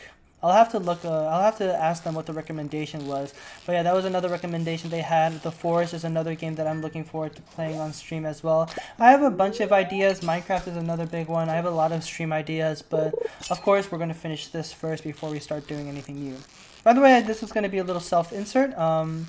If for those new people in our chat, we do have it. Oh, gosh, that was a little difficult to catch. This is going to be a little insert here. For those who are new to the chat, make sure you check out the links below from my link tree. There you'll see a Discord invitation, and as well as my other socials. I highly recommend you check those out and then be a part of the community that we have. It is small, of course. We are just starting out our YouTube thing, and our community is going to be small at this early of our stages. But if you want to be part of our small little community, check out the Discord link, and yeah, we would love to have you around. It'd be really nice. I'm trying to grow a community right now. Nothing too big, nothing too crazy, nothing too fancy, but just something to, just a nice little backing, having some frequent chatters or some regular stream. I don't know what the word is, but just people who stop by the stream every so often regularly. It'd be nice to have. So once again, check out that link in my bio. You'll see a link tree. You'll see a link tree link, and then there you can see the Discord invitation. Red Drake, actually, who's in the Discord, was one of my first chatters, so he has a special role. The roles in my stream, or the roles in my Discord, are kind of organized by Pokemon. So if you join, you're going to start off as an Oshawott, and then the longer you stay, you kind of go from a Duwad, and then all of the mods are going to be Samurots.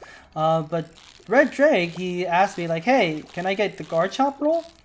And I was like, you know what? Since you are the first time chatter ever in my streams, you can get the Garchomp role. So right now he is the only one in the server who has a Garchomp role. There might be more roles like that in the future. We might do events, and we might do things. I might do things for the community where we can do special events or special roles like that. But for now, that is what is going on in our Discord server. So if that's something that interests you, make sure you check it out. But yeah, like I was saying, Uncharted, there's a lot of games that I want to start streaming. Minecraft, I think, is probably one of the games that I'm probably the most interested in currently.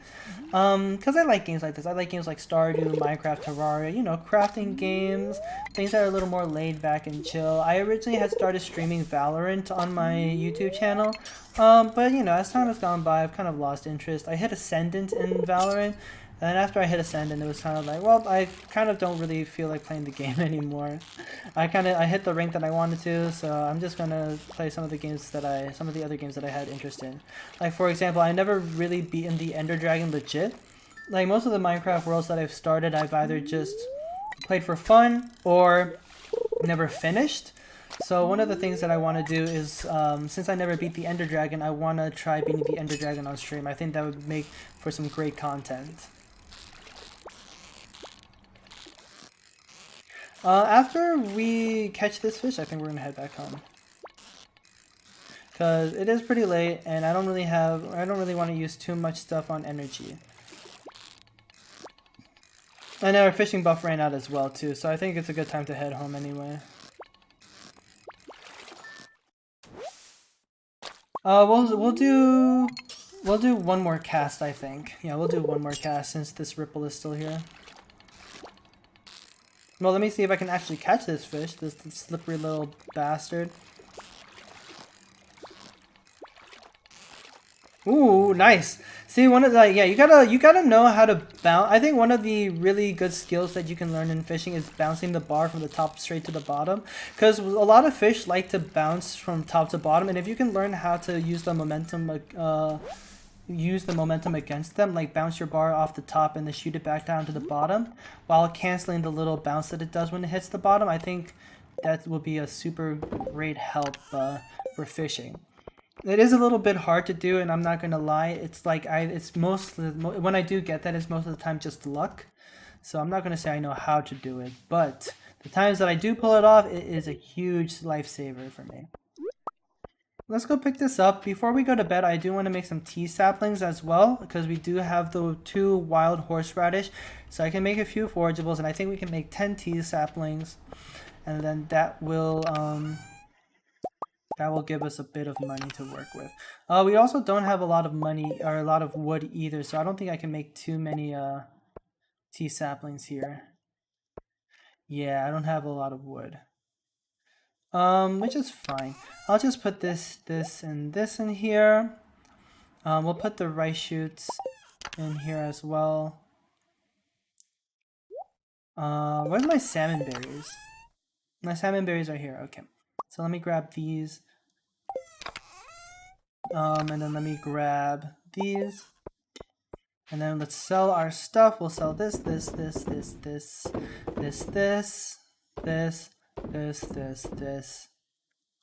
and this. Everything else we'll keep on our person. We'll put these in our inventory and put these in there as well. What are we doing tomorrow is the question. Yeah, the reason why I wanted to do fishing was so that I can get more, more coal for preserves jars, and I can buy wood as well. Wow, look at that. See, that's what you'd like to see. 16,000 just from fishing alone. Amazing. So we also have a new strawberry harvest today. It's going to be the last strawberry harvest of the year. Or of the season. So that's going to be something really fun to look forward to. Let's just water this. Oh, I forgot to water this. Oh no, I'm not gonna get the string bean that I need for the community center. Uh-oh, that's not good. Oh, I forgot to water it. Oh, that's not good at all. Um, hmm. Alright, looks like we're gonna have to look for a string bean in the what is it called? I can't remember what it's called, but we're gonna have to look for a string bean somewhere else. Or the traveling merchant, that's what I meant to say. Yeah, because that's really not good at all. No, I can't believe I forgot to water them several days in a row. I thought I would remember, but damn, that sucks. Alright. Yeah, no, there's no easy way to say that that's a huge issue.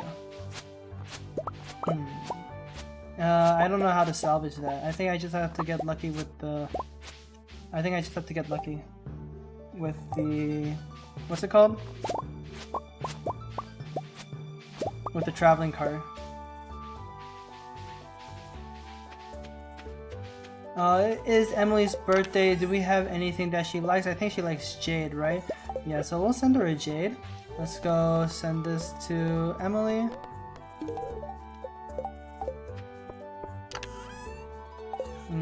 Okay. We do have a bit of money, so one of the things that I want to do today is just go to Robin and Clint's to do some shopping around. So I'm gonna buy, I think I'm gonna check how much coal and stone I have first to see how many preserves jars we can make. So let's grab my stone and my wood, and then also I want to make some tea saplings as well. So let me grab these so that I can know exactly how much wood I need. Oh no, I didn't want to do that. I want to grab these furniture pieces so that I have more space in the house. And I think I'm just gonna put these in my backyard for now. Or can I toss these in the garbage? I can. Because right now I just need space for, what's it called? The name's escaping me. Preserves jars. I don't have any need for the decorations at the moment, so we'll just ignore that. Yeah, I don't think I'm gonna get this, I think I just have to sell some of these now. Let me see how much money I need to, how many of these I need to sell.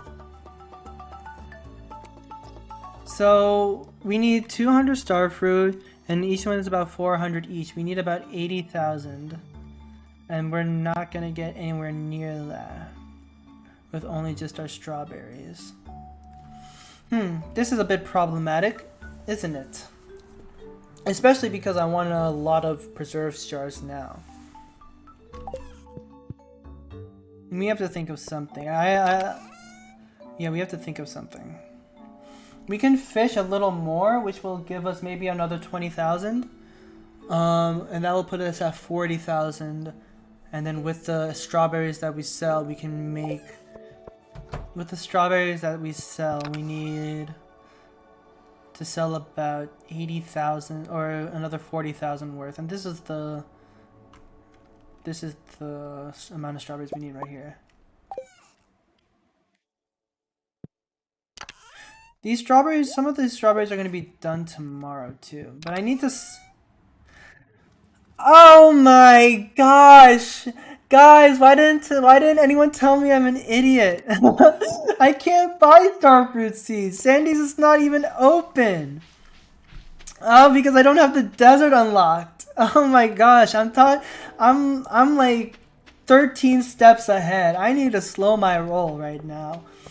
Let's go to the vault today and see how much of the vault that we can unlock. I'm talking about going to the desert when we don't even have the bus unlocked. So let's go do that now. Let's unlock the bus. I don't know if we have enough money right now. I don't remember how much you need. But let's see. Let's just check how much money we need. So we need 10,000, 15,000, 25,000, and 2,500. Yeah, we are nowhere even close to getting the desert unlocked. So let me just check real quick how much the vault is. so that I can know exactly how much money I need to collect and save. So if we go here and then check the bundles here, desert. No, not desert, vault. Hmm. So the vault you need 42,500. Yeah, I'm talking about guys, let's get what's it called? Let's get starfruit, but we can't even get starfruit right now. So I think blueberries is probably going to be better. And how much money do I need for blueberries? Blueberries or melons? Actually, melons. Let me do melons instead, because melons I can preserve jar. So melons they sell for 40, you can buy them for 80 Gs. So 80 times 200. So we need about 1600 coins, which we have already plenty of. So what I'm going to do now is I'm going to head to Robin's.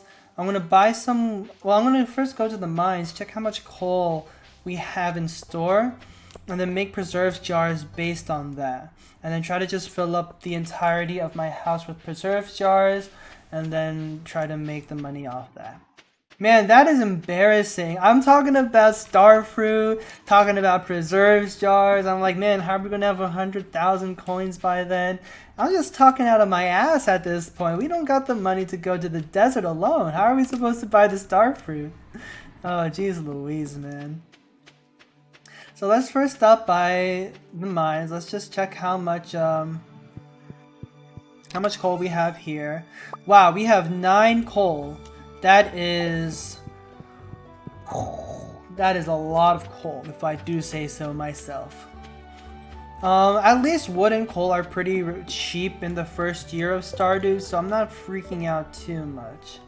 I know. Dark Fox, any advice that I give you from now on, just don't listen to it, because I'm a noob. I'm a scrub lord right now who's just talking out of his ass, doesn't know what he's talking about. All of the advice that I've given you, ignore it, throw it out the window, go to another Stardew YouTuber like Kaboo or Therm or someone like that. They probably know more than me about what I'm talking about. So let's just grab this. Let's go to Robin's first. Let's see how much wood we can buy. I think I want to split it 50-50. Wait, no, I don't think that's the right way to do it. Let's buy... So it's 50 wood for one preserve jar, right? Yeah, it's 50 wood for one preserve jar. So that's 1, 2, 3, 4, 5, 6, 7, 8, 9, 10, 11, 12, 13, 14, 15, 16, 17, 18, 19, 20. Alright, and then let's go to Clint's. And then with the remaining money we have, we will buy coal. And then with the coal that we have, and then with the time left over in the day, we'll just keep doing some fishing on Shearwater Bridge, since that seems to be the most profitable at the moment. We only need about 18, let's say we need 20,000 gold for all of the melons for summer. So that's not a problem at all. That's something we can do very easily. Let's buy the coal that we need and then make all of the preserves jars. We can only make 8. Why? Because we ran out of coal. Alright, so yeah, guys, don't take any advice from me, because apparently I also just can't do math either. Yeah, I don't know how to do math. I don't know how to calculate. This is not a min-max run. This is an run for imperfection. We're not going for perfection. We're just trying to see how many times we can screw up in a short period of time. Wow, I am just on a roll. Yeah, we even missed the green bean too. So no, we're on a roll. We're on a roll. That's for sure. But I wouldn't say it's necessarily a good one. And we don't even have dandelions to make wild seeds either. So let's go put these back. Let's sell these. Let's go put some of our preserves jars in here. Boom, boom, boom. So let's put it like this. 5, 4, 3, 2, 1. We'll put our strawberries in here. So we'll keep preserving those. And then what else? We'll put our wood in here, our stone, fiber, our coal. Probably just keep fishing for money. Man, that string bean not being available to us is really terrible. Huh. I like no, I don't there's no way to there's no easy way to say it, but not getting that green bean now. Yeah, and we need the green bean for the greenhouse. The earliest we can unlock it though, it seems, is in the fall. Alright. So not all hope is lost. It is looking grim. Don't get me wrong. It is looking very grim. But and I don't have a lot of bait either. What is a thunder? Thunder is thunderstorms. If you have lightning rods if you have lightning rods down in Stardew, if you have lightning rods near your house, you can collect it the next day for any lightning strikes that hit the lightning rods, and then pick up batteries from it. Damn, I don't have a lot of bait either. What the fuck? This is.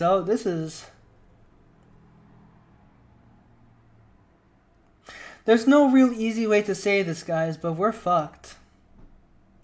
Good thing Red Drake isn't here, because he'd tell us that we'd have to reset the run, and I don't want to reset the run.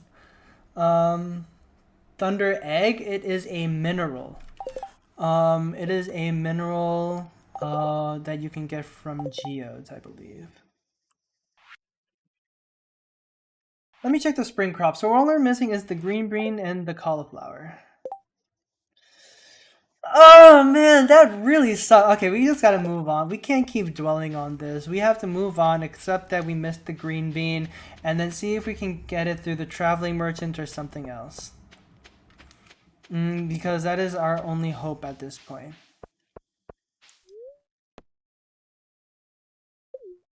So then let's just spend some time in the mines. And I forgot my... Alright, now we're just gonna go to the town and just do some fishing. We're just gonna do a bit of fishing for some money, and then tomorrow's gonna be the last day, so we have to buy melon seeds the day after tomorrow. Okay. And then starting from... I don't know if I want to start working for perfection next year, or next season, or if I want to just focus this year on setting up for perfection next season. At the very least, I think in the summer we should start making animal coops and stuff like that. At the very least, having coops for the animal bundle, and also just for some ingredients and cash, is going to be pretty handy, I think. So, alright, I gotta just collect myself, man. Oh, that's so upsetting that we messed up that astronomically. Because that is an astronomical screw up.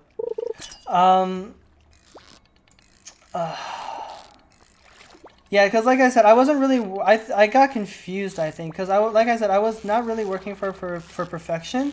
So I was focusing on getting strawberries down. And then on the last day, I was like, oh, wait, I forgot. I need to plant my spring crops for the community center. And then I just so happened to forgot to water my plants.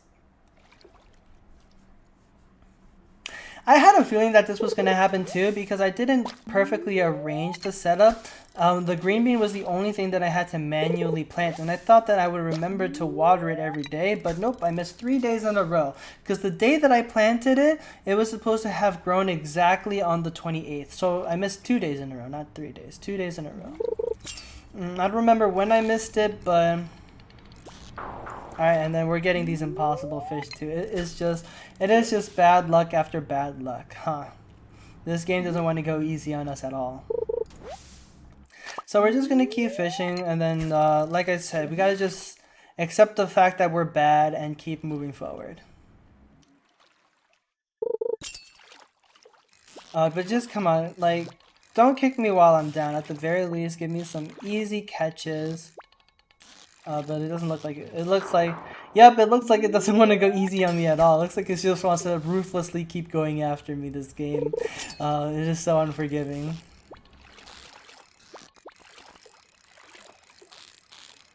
I also am starting to run out of bait too, but I think I have some I think I have some bug meat in the mines that I can turn into bait. Actually, let's go do that now.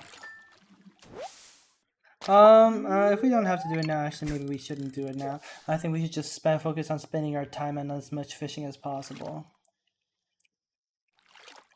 Man, it's this run is a little weird to describe. I don't want to say it's going bad. Well, even though it may look like it's going bad, it's honestly not the worst in the world because the first day of spring we got a really good clay farming. We got a really good clay farming done, so we were able to make a really decent amount of money. We were able to get our potatoes going on our farm as well.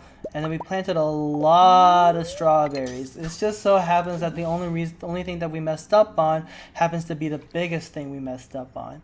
Messing up on that green bean. I don't know. I don't know how costly it's gonna be.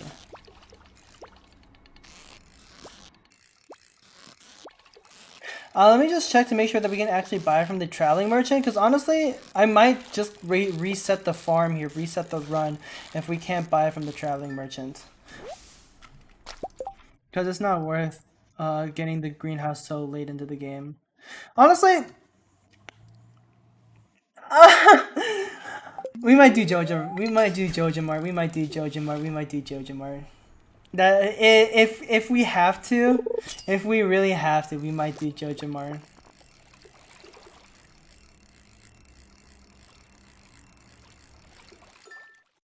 I didn't want to do Jojamar, but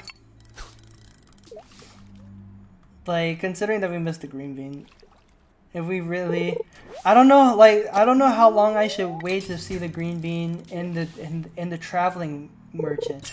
I don't know if I should wait a long time to see if I can actually get it or not in the traveling merchant, or if I should just cut my losses now and then start the community or start the Jojamart path.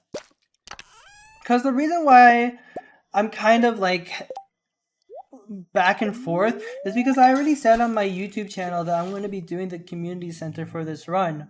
But like the more that I've been playing, the more difficult it has been for me to justify doing the community center because of how hard it is to complete the bundles. Like I'm gonna complete the bundles for what I can, which are the vault. The vault is pretty easy to complete. The boiler room is pretty easy to complete. But for the fishing tank, the pantry, and then the greenhouse, or the pantry and then the arts and crafts room, those are a little more difficult to try and deal with.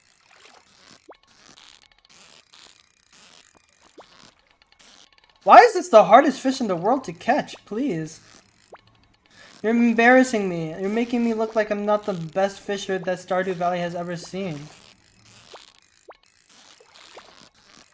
And which I am. I am the best fisher that Stardew Valley has ever seen. Oh my god! Am I losing my mind? Why is this fish so hard to catch? There we go. Oh my goodness gracious, man. That was the hardest fish to catch ever.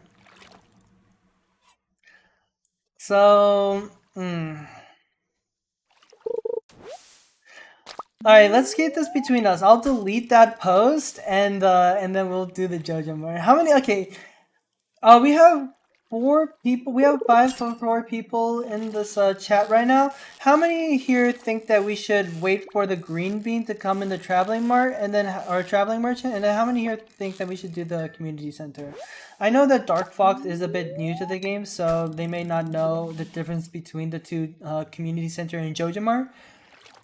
But I want to see what everybody has to say about, well, at least the people in the chat. I want to see what you guys have to say in terms of the Jojo Marta Community Center, whether you don't care if we do either or whether you think we don't want to do Jojo Mart, or whether you think we should do the Community Center because it's more of a challenge, blah, blah, blah. Whatever your reasoning may be, let me know in the chat if you think we should do the Community Center or Jojo Mart.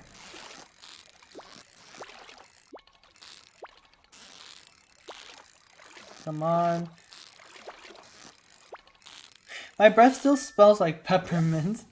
Like, it doesn't smell like the good kind of peppermint. It just smells like, what is it called? It just smells like the old peppermint candy that your mom gives you or something.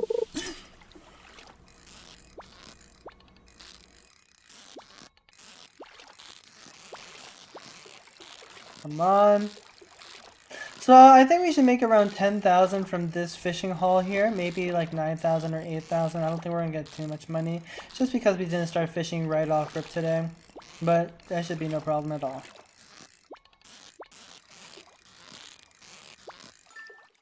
Nice. When do we get kegs is the question. Do I already have kegs now or no? I don't have kegs yet. I think you... I keep overcasting this. It's like here, right? Yeah, there we go.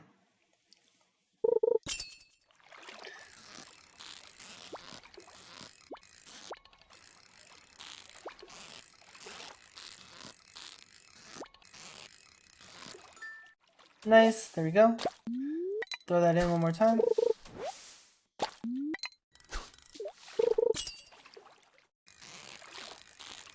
Ooh, we're almost fishing level 9, which is really nice. It's like summer or spring is...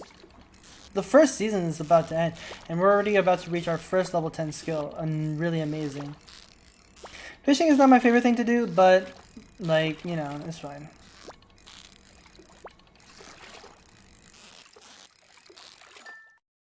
I found an Omni Geode. Omni Geode is cool.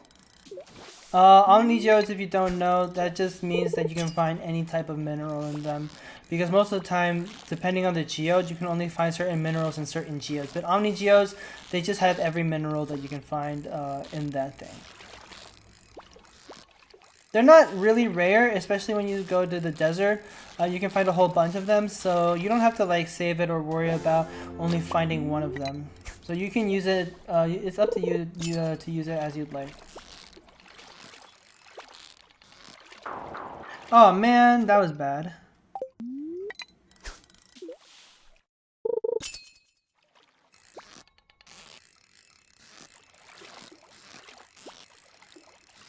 Because of how close the ripple is to the character, we're not really catching any high quality fish, which means it's gonna sell for less, which is a little annoying.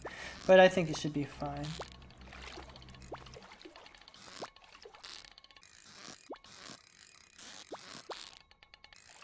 Wow, this is the hardest fish to catch ever.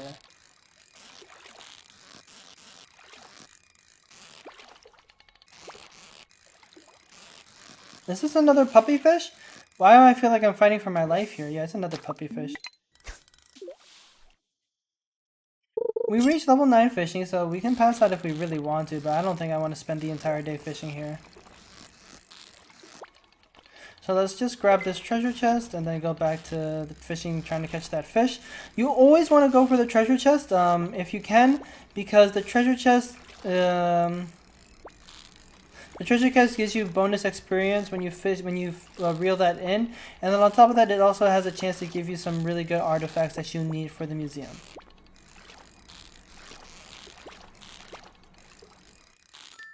Perfect, got it. Butterfish, nice. And then sometimes you get bait, which is kind of cool too. Bait at a certain point becomes self-sufficient when you have enough of it. Like, cause you can get like 20 pieces of bait from one treasure chest, and that will set you up for the entirety of the day. But so far we haven't really been getting that lucky with the amount of bait that we find in treasure chests. But it's fine, cause bait is not really the thing that we want to be finding in treasure chests. You know, when you open a treasure chest, you're not really looking for bait. You're looking for treasure, right?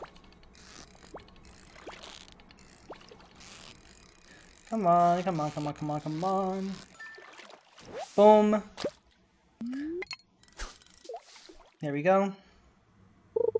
3,300.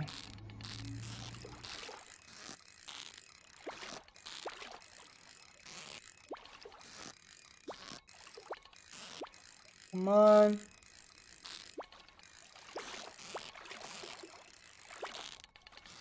Yeah, like, I have to put so much focus on the cat, because like you make so much progress and then all of a sudden it just wants to jump up and then you lose like 75% of the progress you made. Fishing is always such a pain in the neck to have to like try and deal with, because like look at this fish. This isn't even the most expensive fish that you can sell. It's just a butterfish, and then it's this difficult to catch.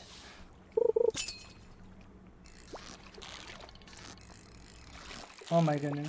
I thought we were about to lose that one. Well, no, we... Oh, no, there it goes. Bye. See ya. We do have a lot of trash in our inventory, which is a little annoying. Yeah, we just keep getting so much garbage. Sell, sell, sell, sell, sell. We have a little more energy. We'll fish for a little bit more, and then we'll head to the mines to pick up some bug meat, and then turn that into bait, and then we will head home, and then go to bed. Tomorrow's the last day of spring, so we just gotta get our affairs in order. Anything that we gotta do, we'll do.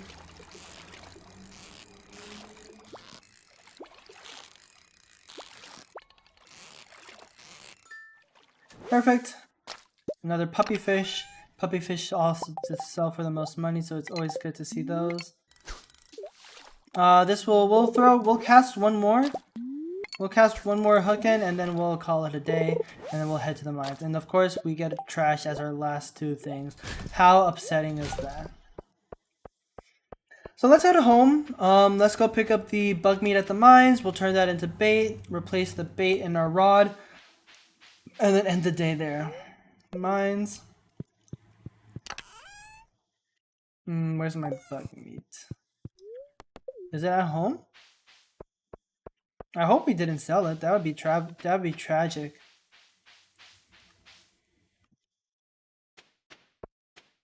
So let's go here. Sell, sell, sell, sell, sell, sell. And then go here. Dump. Oh no, we have our bug meat here. So I'm going to turn my bug meat into bait, 255. That is a nice amount to have.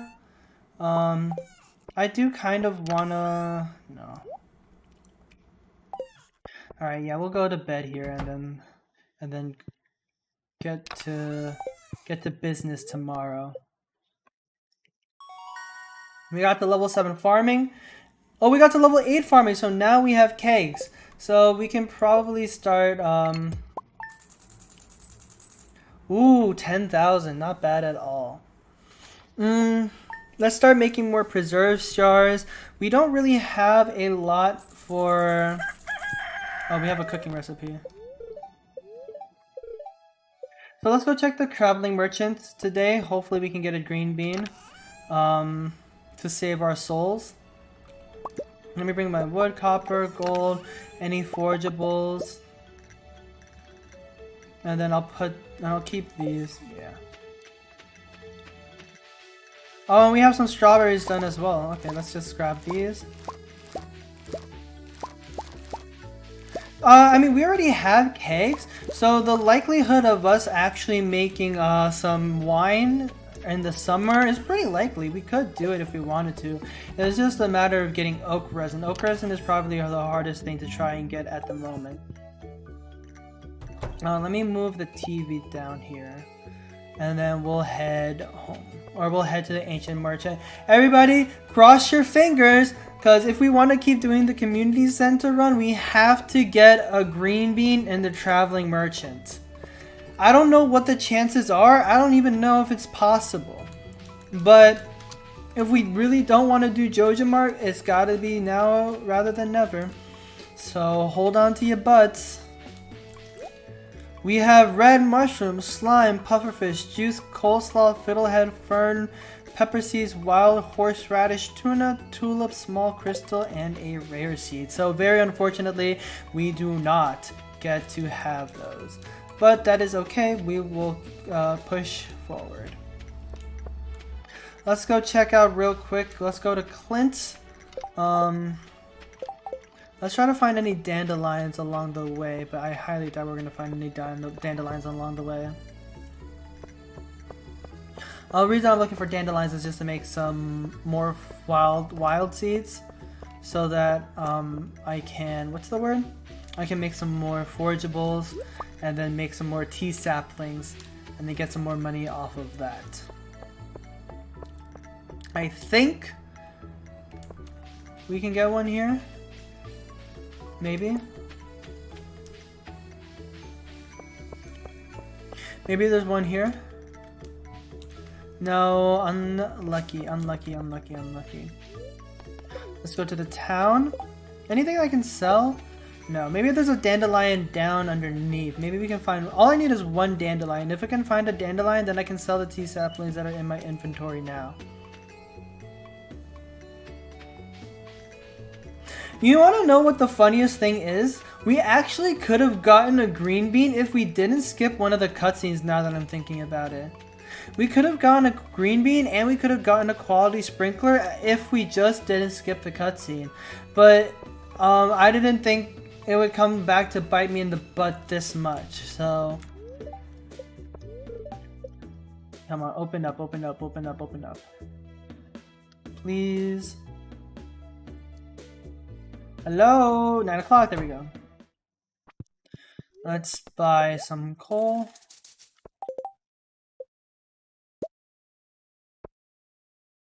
We ran out of stone, but that's fine. Let's head back home. I don't know if we can find a dandelion on our farm. If we could, that'd be great, but if not, then such is life.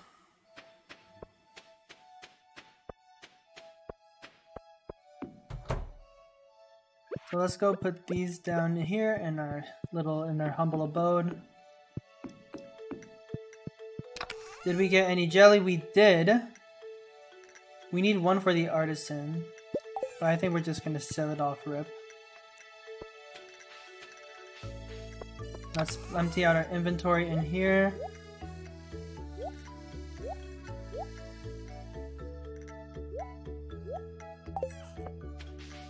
And we'll sell our jelly. And then we'll just do fishing for the rest of the day and then try to get as much money as possible. If we are still short on money, we still have strawberries that we can sell for all the melon seeds that we need.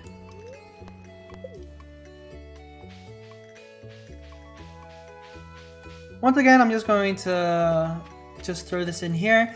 I do have a Discord channel if you're interested in joining, interested in being a part of a small little community for a starting YouTube channel. Check out the Discord invitation we have in the link tree I have in my description of this video. Make sure you check that out if you want to join. And there's also some other socials in there. There's my Reddit, my TikTok, my other stuff. I always keep my socials updated of when I'm streaming and stuff like that. So if you never want to miss a stream, if you always want to just be kept up to date of my content, feel free to check that out, and feel free to follow and subscribe. Follow, subscribe, join, whatever it is that those social platforms do. But today is just going to be another fishing day. We're just going to fish for as much money as we can today. And then we're gonna end the day with fishing, and then tomorrow we're gonna buy all the melon seeds that we need. I am still going to play as if I can get the green bean from the traveling merchant, because who knows, maybe we get extremely lucky. One thing you can also get in this game, you can get Grandpa's Shed, which works similar to a greenhouse. Oh, I could have salvaged it, actually. If I had bought some deluxe speed grow from Pierre's. I forgot about that. Oh my god, I'm such a noob, man. We could have actually gotten the green bean if I gotten the deluxe speed grow. Hold on. I see your comment. I'm just gonna try fishing this up and then read what it has to say.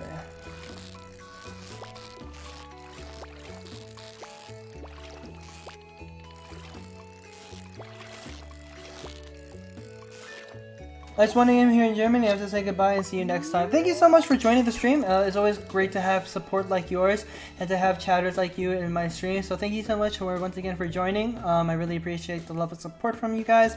And thank you for staying for this long. I really appreciate it. You have yourself a good night, my friend, in Germany.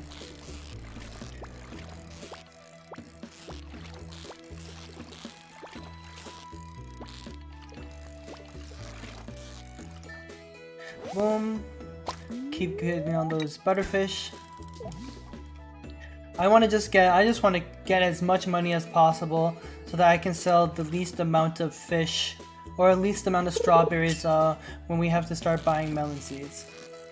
We already have access to preserve jars, so I'm not going to So I'm not going to worry about trying to get blueberries. Normally, if you don't have any preserves jars set up, or if you don't have any kegs set up, then you want to go for something like blueberries or one of the regrowable plants like blueberries, cranberries, stuff like that. But since we do have preserves jars, we're going to go with melons this season. And once I get the artisan perk, that's going to be a huge help for us.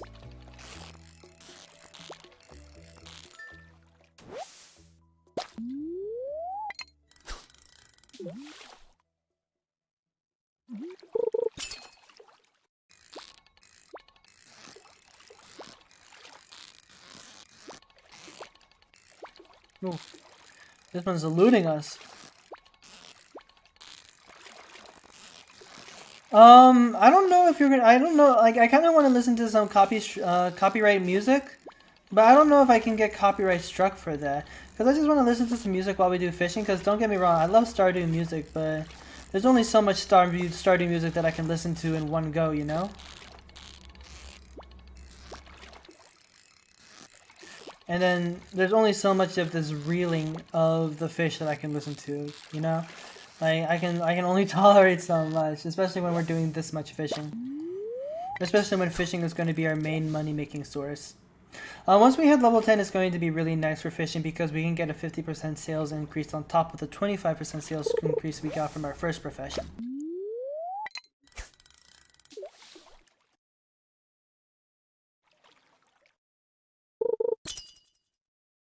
Man, my feet are so cold. Right now I have a blanket on me, and it's weird because like my feet are hot, but they're also cold. Like, I have the blanket on top of my feet, but it's like it's not covering the entirety of my feet, so the portions that aren't covered is brick cold, and I'm trying to warm them up with my other foot, but it's my heels that are cold, which is weird. I don't know if it's because the cold air is blowing on it or something. But my butt is hurting a little bit. Let me do a bit of a stretchy stretch. Alright, back to it. I do want to eat a little bit. I am a bit hungry because I am disappointed from the Shake Shack that I went to go eat today. I was hoping that the Shake Shack would be a little better, but it was not. It was not filling. I was just disappointed. It was so greasy. The burger was so greasy. I didn't like the bun. Like, after a few bites of eating the burger, the entire bun was sopping in grease. Like, it was so gross. Like, at one point I was just like debating if I should eat it or not, but then I remembered that I spent money and then I should finish it at the very least. I spent $20 on a burger and a shake. Like, that's really expensive, man. I cannot recommend going to Shake Shack. It's not worth the price point. I would rather just go to Wendy's. In fact, I might just go to Wendy's later tonight because of how disappointed I was, so I can get the actual hamburger and shake that I wanted to originally. Maybe that will make my day a little bit better. We have quite a bit of fishing left to do before we hit level 10. I would love to hit level 10 now so that I can get that 50% increase on sales and start selling my fish for some big buku bucks, but unfortunately we're not there yet. There we go, nice.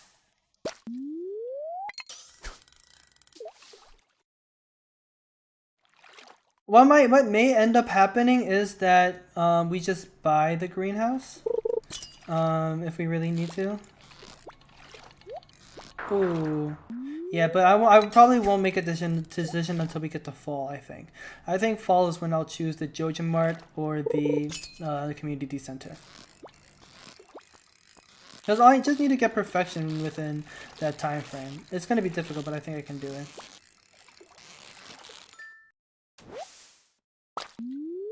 I just really need to focus on artisan, like, I gotta focus on my artisan goods area. And then, of course, when we get access to the Skull Caverns, I really need to make sure that I get my iridium bars as much as possible. Because iridium bars sell for a decent amount of money. Oh my goodness gracious. Oh my goodness gracious, that thing is just bouncing up and down and up and down and up and down. How am I supposed to catch that?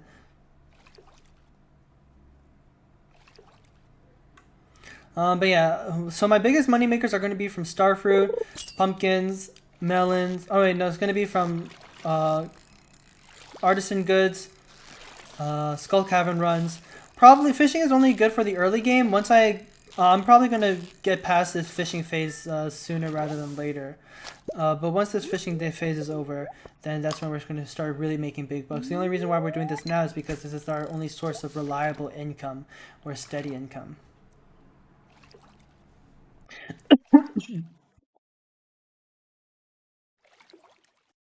Excuse me. Uh, man, so I got something caught in my throat. I'm going to get myself a water after I finish catching this fish, because my throat is a bit dry after talking quite a bit. Excuse me. I'm just going to grab some water and take a bit of a stretch as well while I'm at it.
All right, we're back.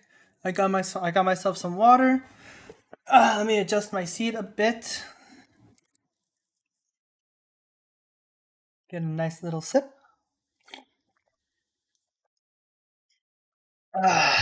There we go. Back at it. I have my blanket on me, so it's kind of getting in the way. Let me just move that out.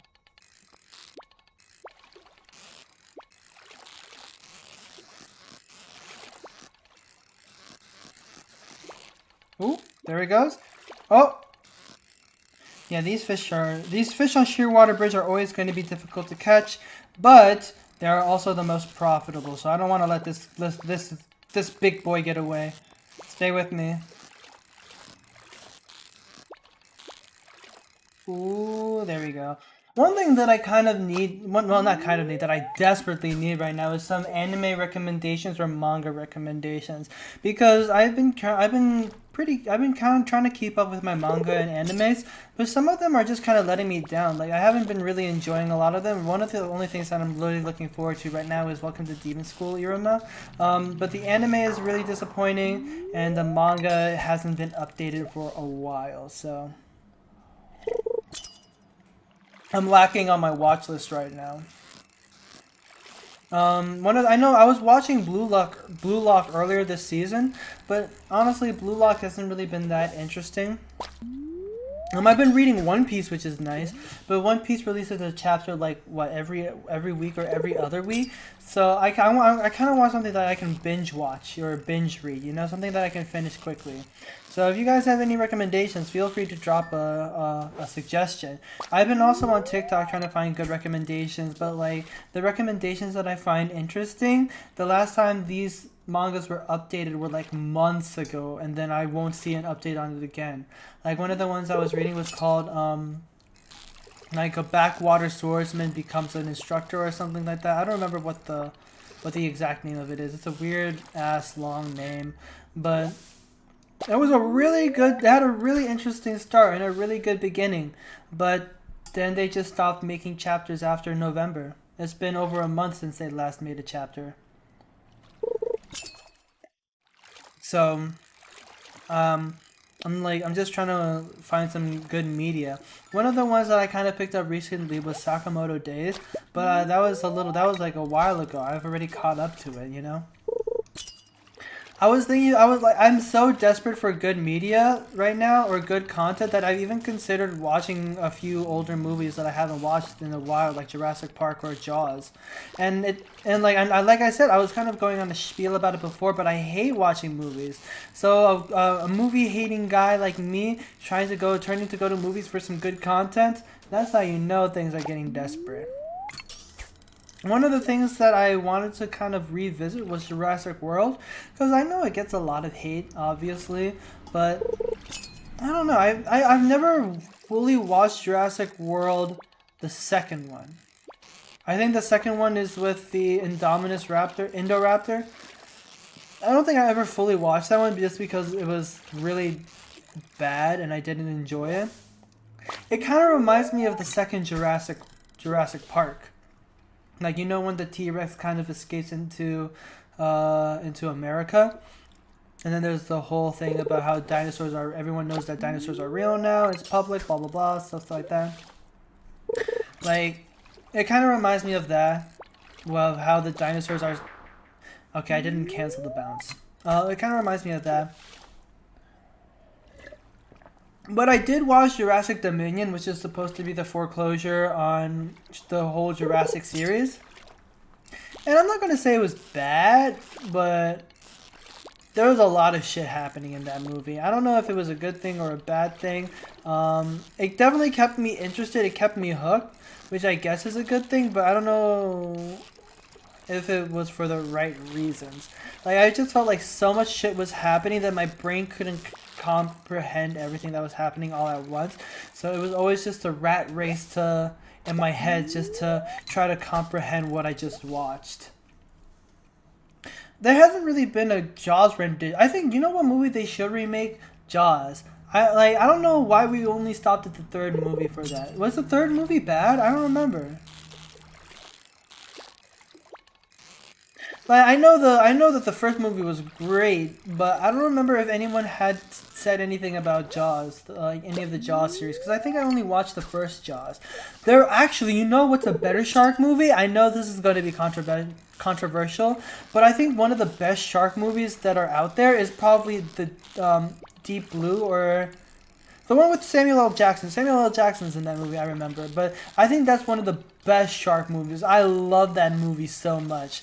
Like, there's a scene in it. I'm not gonna say it just in case somebody doesn't want any spoilers, like they're planning on watching it or something. But it's like called Deep Blue or something, and like that, there's one scene that I think the movie's pretty bad, honestly. But that one scene makes that movie so good.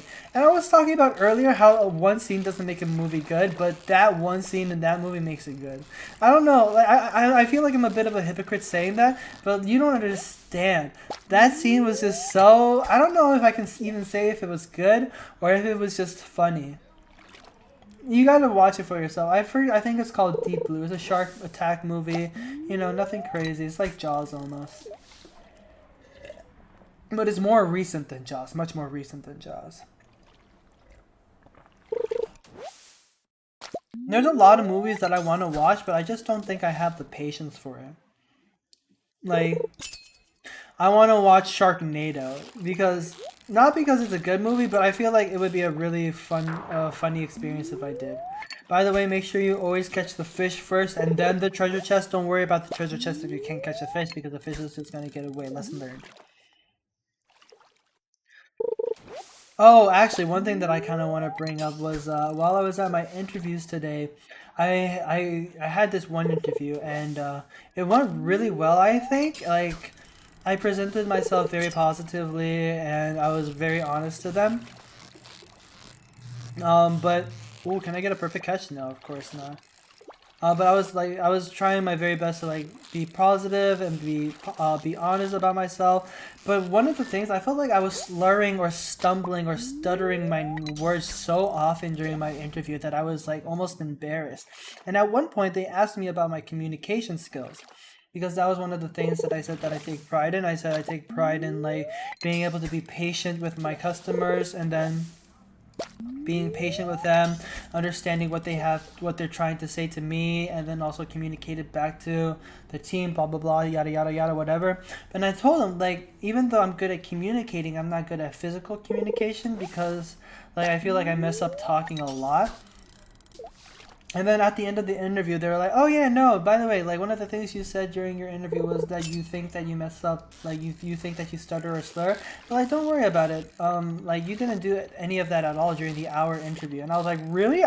And now I'm wondering if like my stutters are just a self-conscious thing, or if it's like, if it's only when I'm nervous or anxious or during only at certain points. Because I feel like I stutter a lot, or I end up blabbering or whatever. I'm not able to get the thoughts out that I want to get out most of the time. But it seemed like when they gave me that feedback, I was wondering if it was mostly a psychological thing. I mean, if it was all just in my head. And then anyway, I just wanted to bring that up because that made me feel a little bit better about myself. You know, it's just these, because they don't have any bias against me. It's not like they're just saying it to say it. They're not my friends or anything. They're just people that I'm interviewing with. So I feel like their word is probably weighs more than what my friends will tell me, because obviously your friends are going to be nice to you. Your friends don't want to hurt your feelings, unless you have bad friends. Or unless you have a different friend dynamic where you just roast the shit out of each other, because that friend dynamic also exists too, and it's one of the most elite friend groups you can have. I have a friend, run around one of my current friend groups, we just roast the shit out of each other. And if you stutter once, it's fucking over for you. You're done. You get sent to the nether zone. You just get made fun of for the entirety of the night. The only way that you're not going to be made fun of if you rage quit and leave the Discord forever.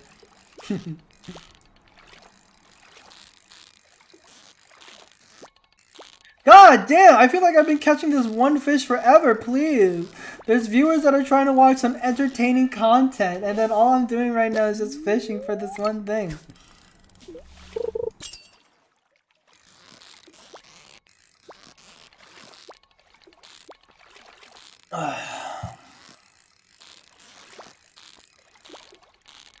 Can I please catch this?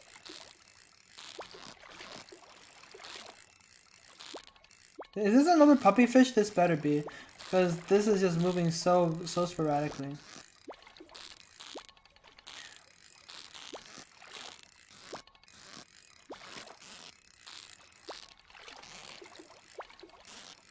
Ooh, that was a nice.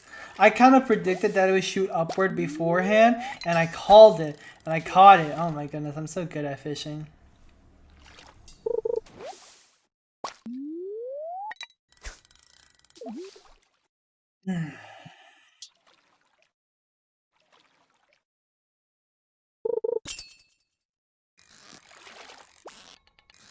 One of the since I had a lot of time on the way back from the drive from my interview, one of the things I was just kind of doing was just listening to some of the older music that I had listened to before in like high school.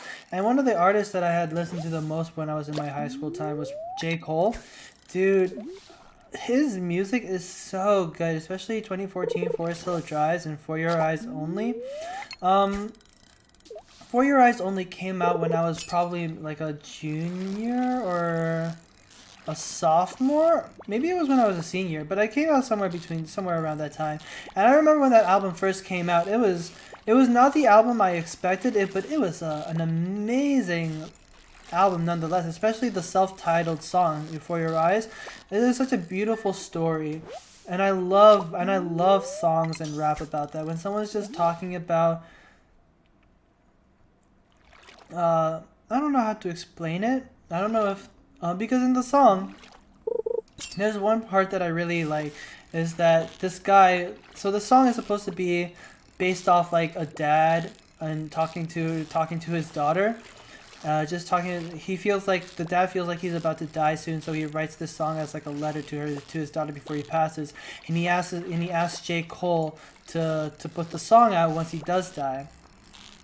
And I don't know if it's based off a true story or not, but like, you know, he talks about how he's been friends with J. Cole for a really long time. He never asked him for anything, especially when he was in a dire situation. He never asked for handouts. He never begged or pleaded for anything. He would always just handle with his own problems because he knew that his problems were the consequences of his own actions. So any problems that he had, he would just deal with them on his own because he knew that was because of what he did.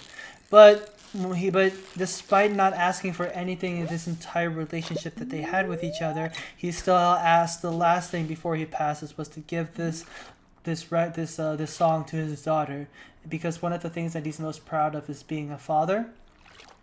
And I really like that message. I think like it's a really sad story, obviously, but like one of the things that I really look forward to when I get older is parenthood. Children kind of annoy me, and children also scare me at the same time. Like children are so fragile, and they have so much potential to be something great in the world. And it all starts off with how you are as a parent. So they do scare me a bit because I wonder if I'm ever going to be a good parent. But also at the same time, like when the child reaches that prepubescent age of like 12 to 8, or even before that, when they're like 5 years old and still trying to understand how society works and how humans should behave and act, they also could be insufferable little shits and aggravating little monsters. Like, I don't know. Parenting is such a tall order, and then there's so many things as well, like so many things that can happen to your child even before they're born. One of my friends had a child, and he was born with a weak heart. Like his heart was not beating when he was born, but he's still alive and well. But he still has some problems now. He's a little bit on the smaller side and a little bit on the weaker side. He's about 5 years old, but very small for a 5-year-old. But he is an energetic little boy, despite having all the problems that he had when he was younger, which is really great and all. But like, what if he had not gotten through those problems? You know, that's terrifying to think of as a parent, and like. That's why when I heard that song "For Your Eyes Only," and then he talks about how proud he is as a father, even though despite making so many mistakes.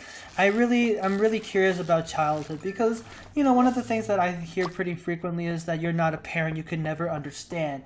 And I'm not saying that's not true, but like I kind of want to understand, but understanding comes at a huge responsibility, of course, right? But I digress. But I digress. Yeah, that's another one of my favorite songs. One of my other one of the other songs I was listening to on the way back on my 40-minute drive back from the interview was "Sing of Me, I'm Dying of First" by Kendrick. Another amazing song. Another amazing song. Um, just talking about some of the struggles and some of the traps that this system has for a lot of the people in this world. Amazing message, amazing story. Anyways, let's not get too philosophical. This is a kid-friendly stream, even though I said I like to have a more mature audience because I like to talk about stuff like that. It's the first day of summer, and you know what that means? That means we got to get rid of all the dead crops on our plot of land, and start buying some melons. That's what that means. So let's grab our scythe. Let's grab our pickaxe as well because I want to get rid of this. All right, nice. Let's put our pickaxe away. Grab this, and then start scything away all of these spots. And then once we finish this, we're going to head to Pierre's and then pick up the melons that we need. So I'm going to buy about 210, I think. I'll buy 250. I'll buy 250 because I think that should be enough. I don't know exactly how many sprinklers I have, but that should be enough. Let's grab all of these.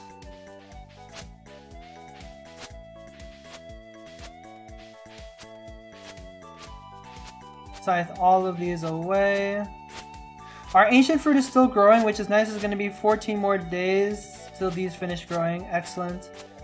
So now that all of that is chopped up and done away, let's go to Pierre's. Actually, yeah, let's go to Pierre's. I think I can get my axe upgraded too, but I'm not worried about the axe upgrade right now. We'll just head into town. Before I head into town, let's just pick up some stuff from the mines. Let's go here.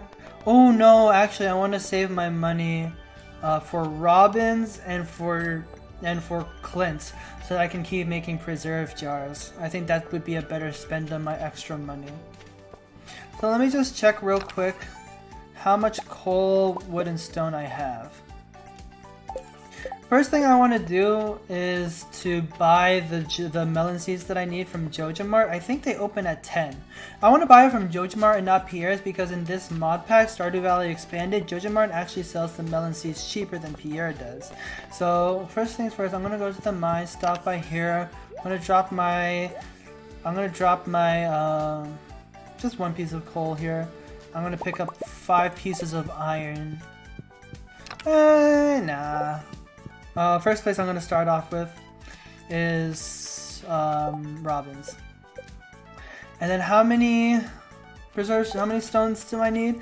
I need 40. So let me buy an equivalent amount of stone to wood. And then we'll go to Pierre's to buy the melon seeds. And then we'll go to Clint's to buy the coal, make our preserve jars, plant the melons. And then with whatever time we have left in the day, I think we'll start preparing our oak resin farm. And then we'll also upgrade my pickaxe if we can. So let's buy some stone. Actually, I can't buy any more than that, so we'll stop there.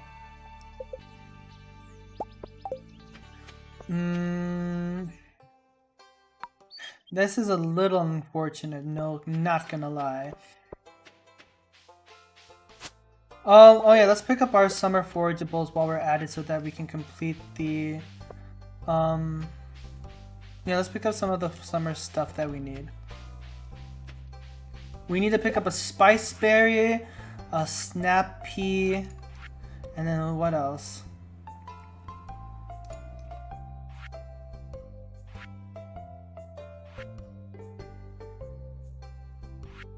And a grape. And then that'll be it for the summer foraging. So let's go into here. Oh wait, no, we're going to JojaMart, right? Because JojaMart hails supreme in this game.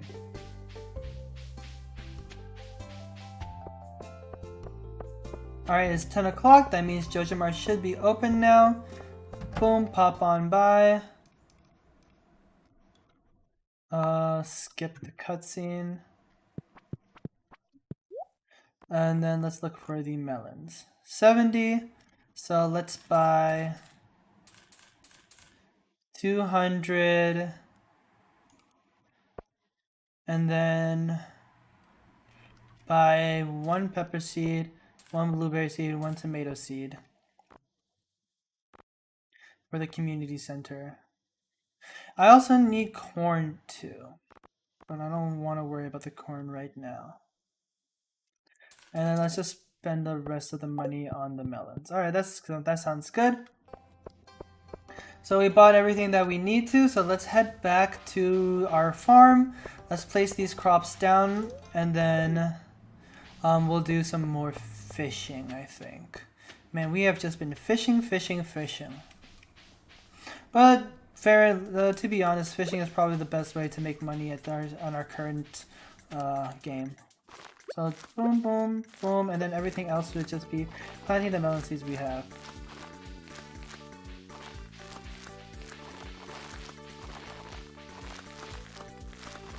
I love the summer music in this game. I think the summer music is probably the best one. I think the winter music is probably second best. Fall I like. Actually no, winter then fall then. I don't know. I like all the Stardew music honestly. I think the Stardew music is so well done.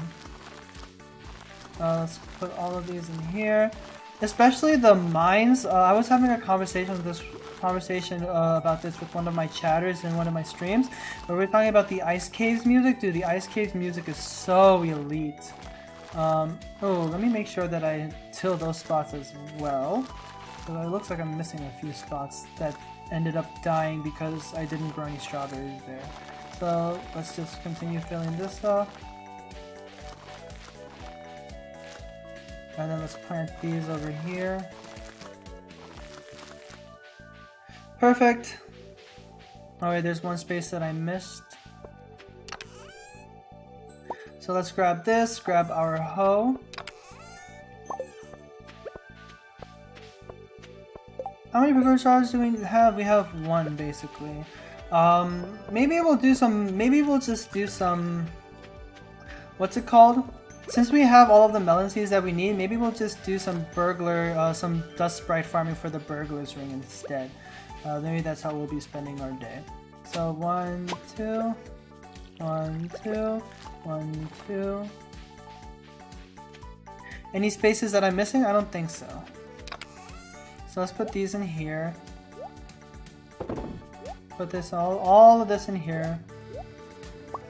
Grab this, and then where is my salmon berries? Salmon berries are here. Let me put my preserves jars in here. And then let's check the fruit cave as well. It's been a while since we last checked on the fruit cave. Yeah, it's been a while since we last checked the fruit cave. Let's go give that a wander, a gander, a look at.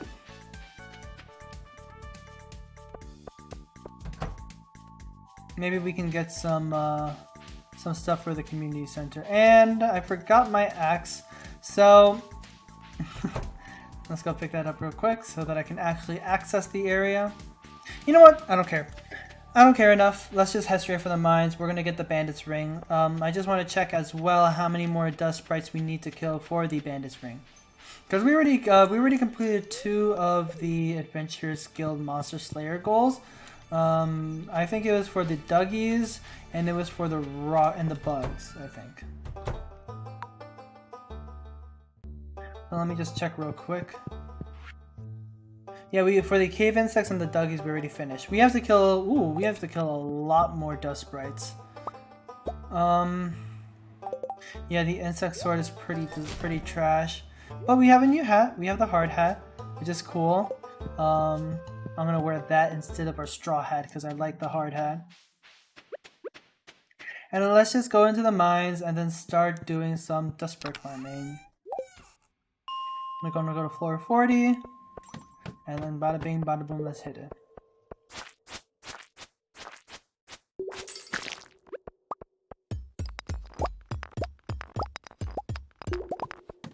Here we go.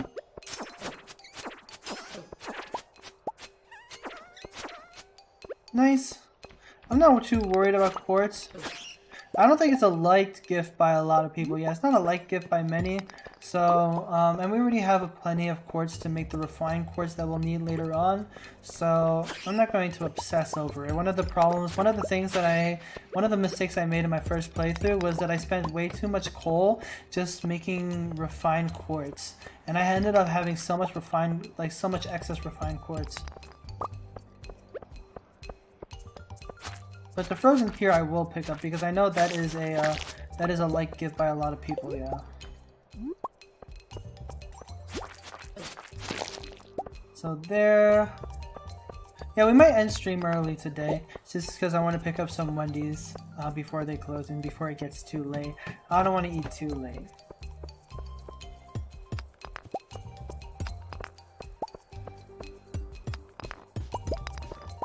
And it doesn't seem like we have too many people today. Normally Red Drake and Concerned Martian are in our stream chat, but they're not here today. I think they were busy, so yeah, it's alright. Maybe we might close a little early. Instead of ending at 10, we might end at 9. And I'm gonna get myself a Wendy's burger with a peppermint frosty because I am longing for a decent ice cream.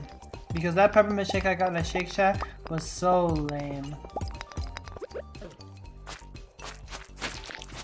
Oh, Red Drake! Welcome! We were just talking about you. What's going on, man? Good to see you. Yeah, we were just saying that I was thinking of maybe ending the stream a little early today because I am craving a Wendy's burger with peppermint shake. What's a Wendy's? Like, never tried it.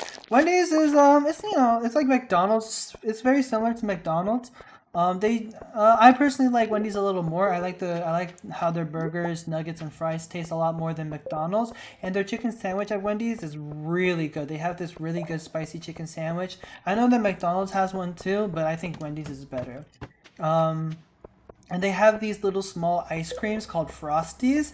And if you dip your, I know it sounds weird, but if you dip your French fries in them, and then eat it like that, it's so good. And then recently, Wendy started doing this promotion for the holidays, where you can get this peppermint frosty. So I've been wanting to try that out, but I just have been waiting for a good day to spend money. But instead of going to Wendy's today, I went to Shake Shack, and the peppermint shake there was so gross. So I felt really disappointed and defeated that I wanted redemption and might go to Wendy's later after the stream. Now we've been having a lot of people come in and out, so I didn't really want to end this. I was thinking about ending the stream early because tomorrow I'm going to be going to New York to visit my brother. Yes, yes, I know spicy chicken will always be undefeatable. But yeah, so I was thinking about hitting Wendy's up, but I'm not sure. Because like I said, I already did go somewhere today, and I don't want to spend too much money on my unemployment.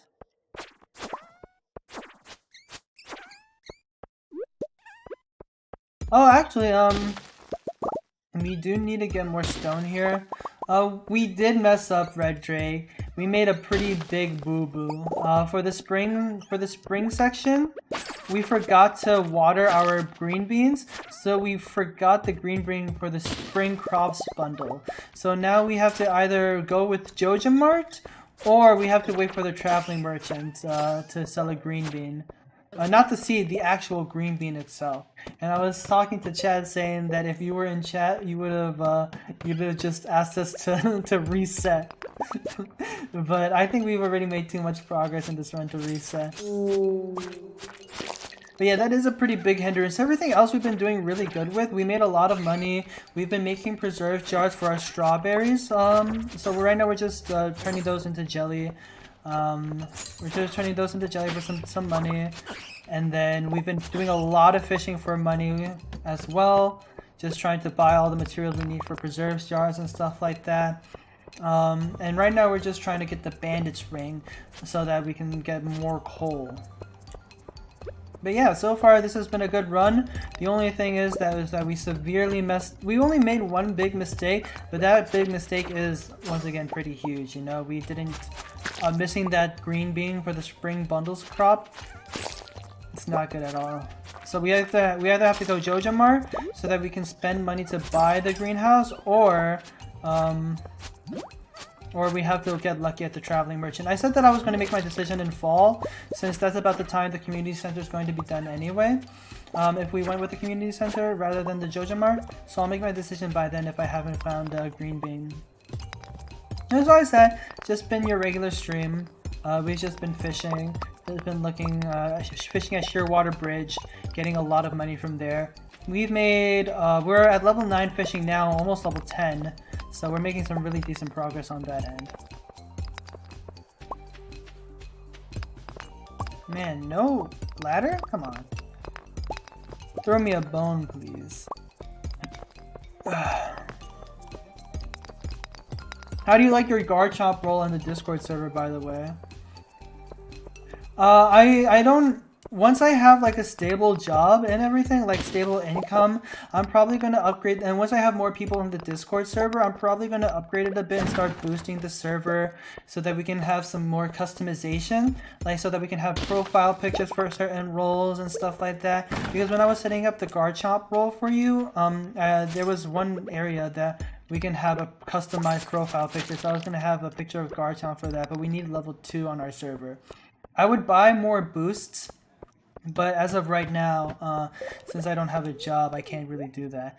But as soon as we have a stable source of income, and once we have more people in the Discord server, I'll make sure that it's more customizable and more welcoming to some of the people that want to join. I don't know if anybody joined during the stream. We had a few new chatters today, but I don't know if any of them joined the Discord. I haven't been checking. Obviously, just because I'm streaming.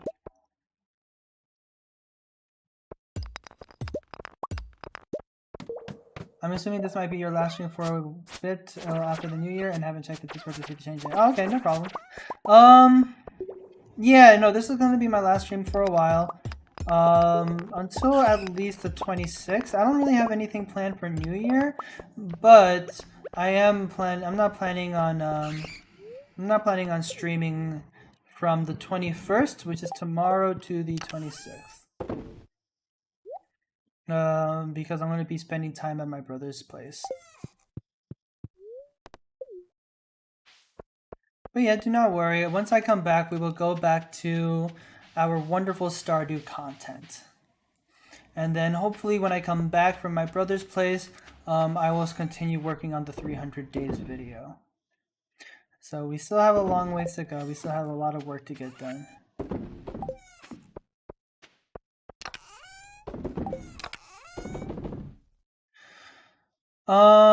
Let's see how many more preserve jars we can make. Well, Merry Christmas. Hope you have a great time at your brother's. Thank you. I hope you have a good time with your dad's cooking or your parents' cooking. I know that you said that you were going to be enjoying a nice meal from your chef of a dad. So I hope you enjoy that.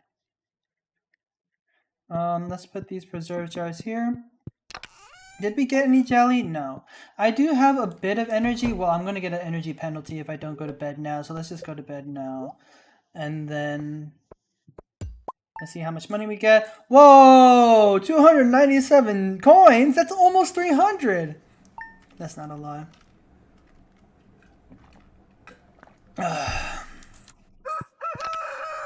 Ooh, it's a really great luck day, huh?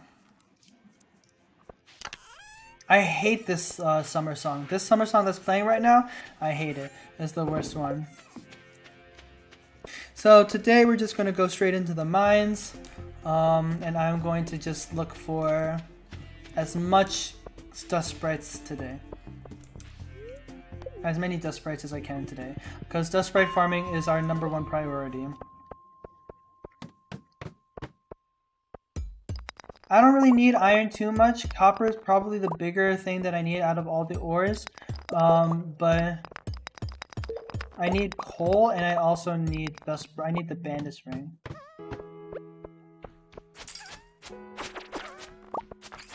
What are your top 3 songs of all time? Oh, we were just talking about that. Little. Well, not top 3 songs of all time, but we were just talking about some music that I was listening to. Top 3 songs of all time? That's really difficult. I think one of the songs that I would have to add is actually one that I found out recently about. It's a song called Thor by Push Baby. And it's a wonderful song. I absolutely love that song to death. It's my #1 song, #1 listened to for 2022 Spotify Wrapped. So definitely Thor is up there. Thor by Push Baby. But my other 2? That's a hard question to answer.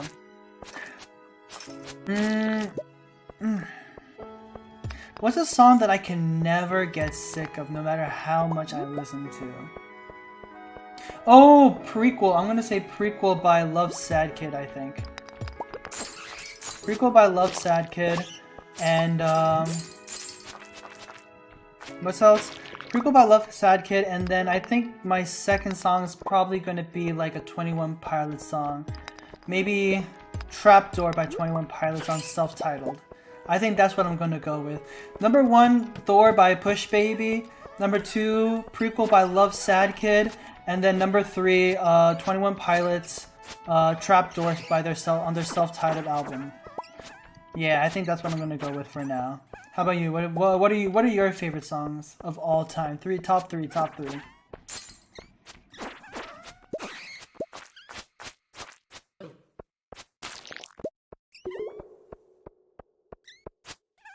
Yeah, because earlier we were talking about, like, I was talking about some of the music that I listened to in high school, and most of it was a lot of rap. And then I was listening, I had some interviews today, and the drive to the offices were really long. They were about 40-50 minutes away. So I had a lot of time to revisit some of the old music that I used to listen to. And one of the songs that I listened to, like, was from J. Cole. was For Your Eyes Only. So I was just talking about that with the chat, and I really love the message behind it. Another one was from Kendrick, Sing About Me, I'm Dying of Thirst, was another song that I really liked, and I still really like. But those were songs that I was listening to today. I was just visiting back memory lane from high school. J. Cole's got to be one of my favorite rappers, definitely, and Kendrick is very close as well. I used to like Logic. I don't know I don't know what kind of genre of music you follow. So, for me, it's Melancholy Hill by the Gorillaz, Freaks and Geeks by Oliver Tree, Headsick by User X. I know who Oliver Tree is. I don't think Freaks and Geeks. I don't think I've heard of that song, but I know Melancholy Hill by Gorillaz. I used to love Gorillaz. Back in high school. Freaks and Geeks, I've never heard about, but I know who Oliver Tree is, and I've never heard of User X, but I will give it a listen to. User X, that sounds interesting. What kind of genre of music do you mostly listen to? Because yeah, when I was in high school, I would sometimes Gorillaz was one of my most listened to artists. Like I would listen to, I think Plastic Beach was one of my favorite songs. Some Kind of Nature as well was one of my favorite songs. Back in high school. What are some other songs that I listened to? At the time, I think there was a new song that came out. I forgot what it was called, but there was a music video for it. Like one of the guys was skateboarding. I don't remember what the name of it was, but I don't think I was too crazy about that song. But yeah, Plastic Beach was a good one. Some Kind of Nature.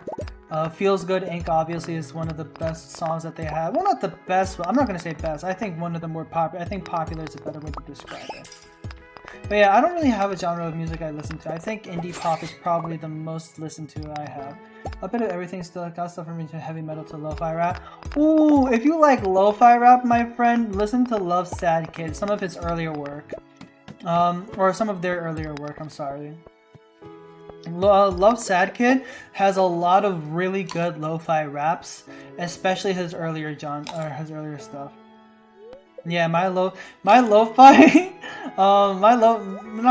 Spotify Wrapped is so crazy because while I was first streaming, I had like Stardew music playing in the background, but it wasn't Stardew music playing from the actual game itself. It would be Stardew music playing from my Spotify. And I didn't think about the impact it would have on my rap, but my #1 most listened to artist for the year was Concerned Ape, the developer of the game. Currently, I am loving BB and... Oh, I've never heard of that. I don't know what that is. Is that a genre of music or is that an artist?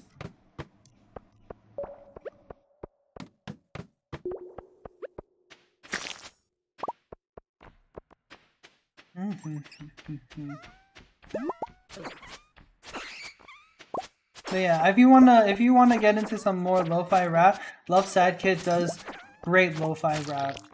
They kind of started straying away from lo-fi rap, which isn't a bad thing. Some of their newer stuff is really good, but I like their older stuff a lot better.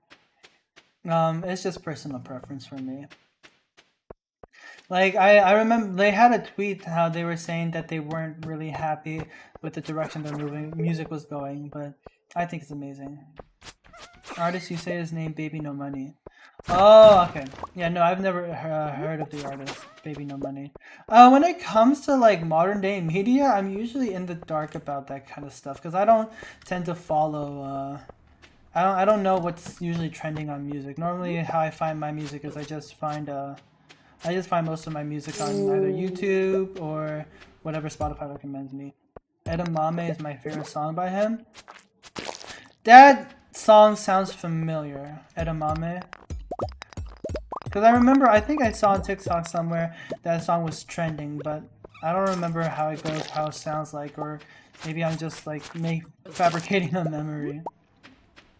But that's a good one, but that's a good one. Maybe I'll check it out. I'm always looking for new music because sometimes I'll get stuck into this never-ending loophole of listening to the same song over and over and over again. That's how Thor, that song I was saying earlier, that's my #1, got to be my #1 song of the year because I was just playing that song over and over and over again. I absolutely love that song so much. I wish I could play it now, but I think I would get copyright struck if I did. So I won't play it now, but I highly recommend that you listen to it when you have a moment. I don't know what kind of genre of music that song would be placed under. I'm not really good at identifying genres of music. But SZA also is another one of my favorite rappers. Or not rappers. Her music, I don't really think has a genre, so I don't want to say that she's my favorite whatever artist, but she is a great artist to listen to as well. 21 Pilots is definitely one of my favorite artists of all time. Like, I've listened to them since middle school, and I still love them to this day. We are running a bit low on energy. It's kind of annoying how little coal you get from the mines. Like, I only have 23 right now. Like, no coal at all. No! Get out of here, chatbot! See? No! Get out of here. We don't want your kind here. You disgusting pervert. Get out of here, chatbot. You have nothing to offer.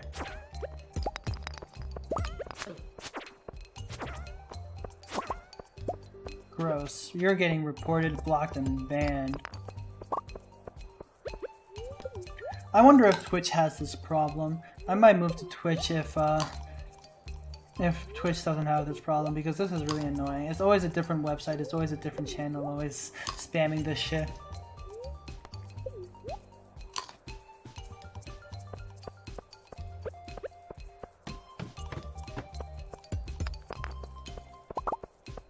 We have a lot of iron ore, but very unfortunately, we don't have the coal to smelt any of this down. I'm using most of my coal for... Hey Lee, how's it going, man? Yeah, you came in at a great time. We have chatbots spamming our child-friendly stream. Actually, it's not child-friendly. I should stop making that joke. Nah, Twitch is worse with spam. Really, it is. Okay. Yeah, because one of the decisions that I was having, that I was kind of like debating on making, is on what channel, where do I want to stream my shit? Do I want to stream on YouTube, or do I want to stream on Twitch?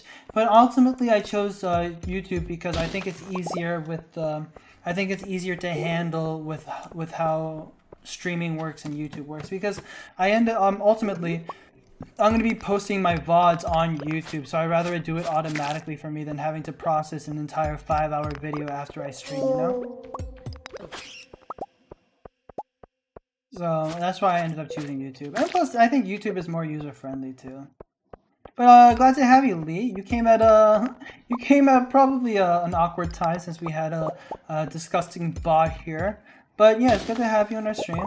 You're free to lurk and just chill out in the chat if you don't feel like chatting today. I will, and even though I know you're a bit of a lurker on streams, I will encourage you to check out our Discord though, because the Discord is popping right now. We got a few people joining, and we're trying to grow this community into something a little larger. And if you want to be a part of that, I highly recommend that you check out the Discord. I definitely recommend User X as a duo. The main guy, Matt Mason, has his own music of him, just really good. Alright, yeah, no, I'll definitely give it a listen to. After I do this, I'm gonna add it to my Spotify playlist so that I remember to actually check it out. Since this is an infested floor, I'm gonna keep repeating this floor. So, yeah.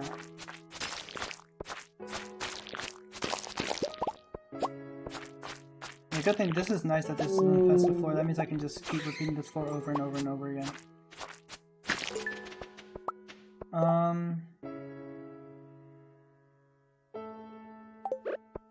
Let's toss this. Actually, no, I don't want to eat this. I just want to toss something out. Maybe the sap. We need the sap.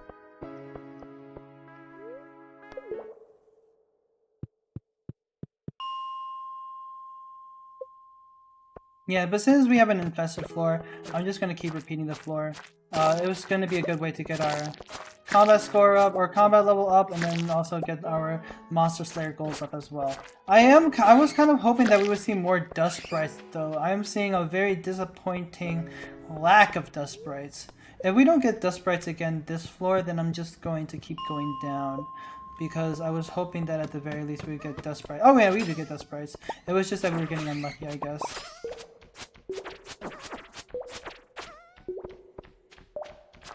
We had 217 dust sprites slain, but I don't know how many more we've slain today. We've only been in the iron mine so far, so I don't know how much progress we've made. Yeah, it's not that many, unfortunately.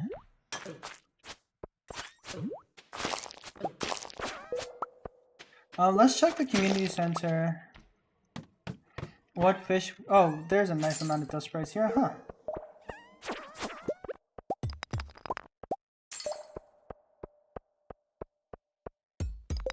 Let's check what fish we need from the community center for the summer. The tuna, I think we can catch some of the, yeah, we can catch tilapia in the summer. We can catch these, we can finish the ocean bundle in the summer. And we can't finish that. No. But we can catch the sturgeon. Are you sure? Are you going to be active on the Discord while you're not streaming over Christmas? I will be. Because even though I'm going to be spending time with my brother, both of us are really just homebodies. It's just the only reason I'm not going to be streaming is just because I'm not going to have access to my computer. Last time my brother came over to visit me for my birthday back in October, and then in November we spent time in Atlanta, Georgia on vacation for Thanksgiving.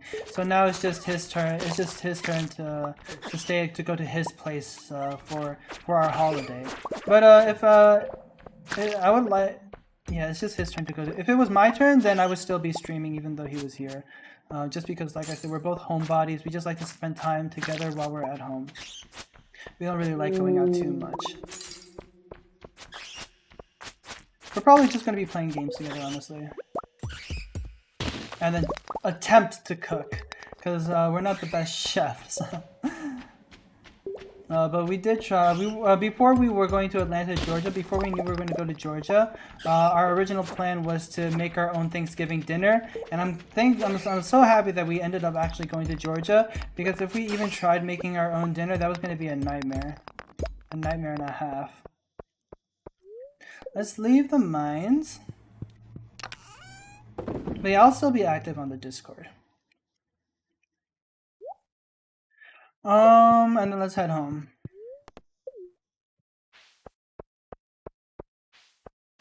I think we hit level 9 mining today, so we don't have to worry about. Yeah, I get that. That's on the opposite usually because I already the time. Oh, okay. Let's sell the emeralds, the amethyst. I'll keep the ghost fish for some energy, and I'll sell this. Let's put our stuff here. I'll buy some wood from Robin tomorrow. Let me sell my diamond while I'm at it.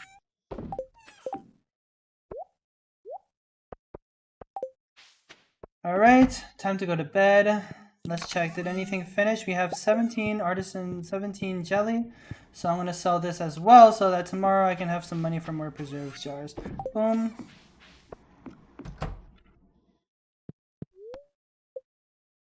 Perfect. What's that? My mate constantly wants to go out drinking in Cardiff.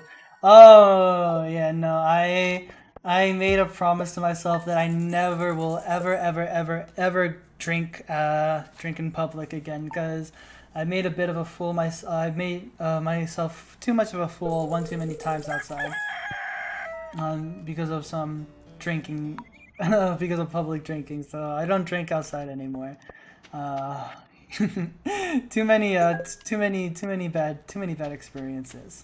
But yeah, before when I used to hang out with my friends, we would and go out drinking. It was a lot of fun, but like I said, too many bad experiences.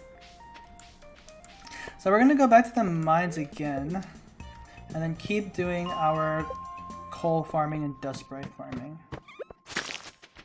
Ooh, nice.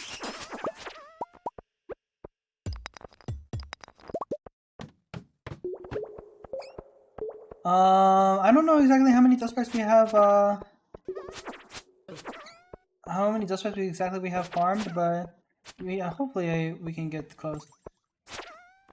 Yeah, you can't be publicly drunk in America, and you can't drink until you're 21. That must be rough. Yeah, no, it's pretty bad. When I turned 21, I was a little too eager to drink, so yeah, it was a bit bad. It was a bit of a bad experience, especially for my friends. But I still have fun. I like to go out. I still like to go out, even though I'm a homebody and an introvert. I still like going out, but you know, I just have to have a little self-control. That's about it. And then most of the time, if we do go out drinking, I end up just getting like a virgin drink or something, which is fine. I honestly, I don't even like drinking that much. I just wanted to experience what drinking was like for the first time, and I experienced it definitely. I got my fair share of it, but I don't think I need my fair share after that. In UK, you can technically start at 16. Yeah, I know that in different countries it's different. Like when I went to go visit Korea to visit my family there, like you can drink whenever. Like as long as you graduate high school. As long as you graduate high school, you can start drinking. Like, and then because in Korea the education system is a little different, you can start if you're just really smart and then you graduate at 14. Like, let's say you graduate high school when you're 14, you can just start drinking then. All you need to do is just finish graduating high school. That's it, and then you can start drinking there.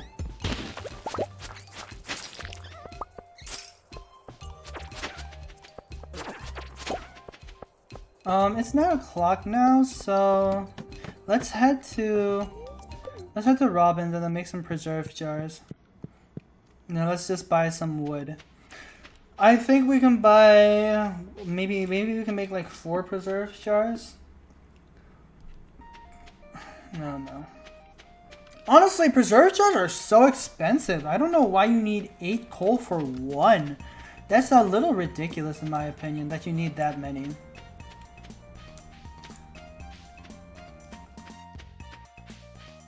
Because like, yeah, no, that feels a little obscene. So 8 divided by 46 is how much? I don't know how to do math in my head because of the NA education system 5. So let's buy 1, 2, 3, 4, 5, 6.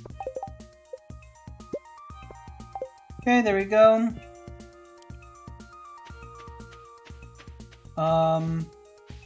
Actually, let's just spend most of the money on wood here.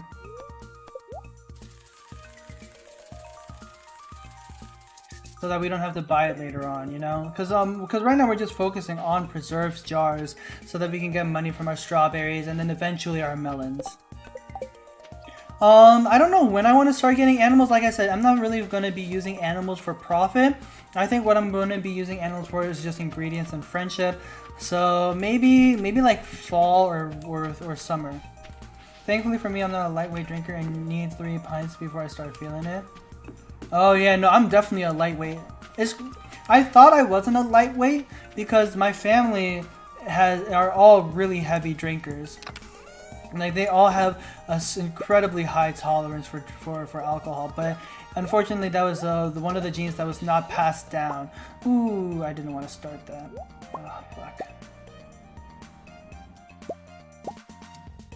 Is there anything else I wanted to bring? I'll bring some cherry bombs. Yeah, no, alcohol can get pretty expensive. But yeah, like my family all are really heavy drinkers. Like my cousin's a really heavy drinker. My uncle, my mom, they can drink. Like they're all small Korean women and men. So like and usually Korean or Asian people tend not to have a high tolerance, but they're animals when it comes to drinking. So I thought like, hey, maybe. You know, I have some Dominican in my blood. I have some Puerto Rican. I have some Korean or some of my family genes. Maybe I'll be a heavyweight too. And then like I'm not. I want to say I'm a lightweight, but I'm definitely nowhere near a heavy drinker as they are. Like for me, if I drink like 2 or 3 bottles of beer, I'll start to feel it. Like start to feel a little woozy.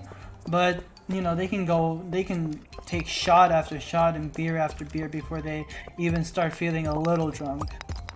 or a little woozy. Like, they can take shot after shot. It's almost impressive. They have to be studied by the US government and evaluated for further research.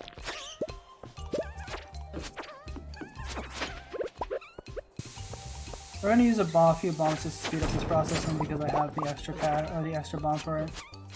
For me, it's just down to how big I am. Oh yeah, that's right. Yeah, I forgot. It's also about size too, which is weird.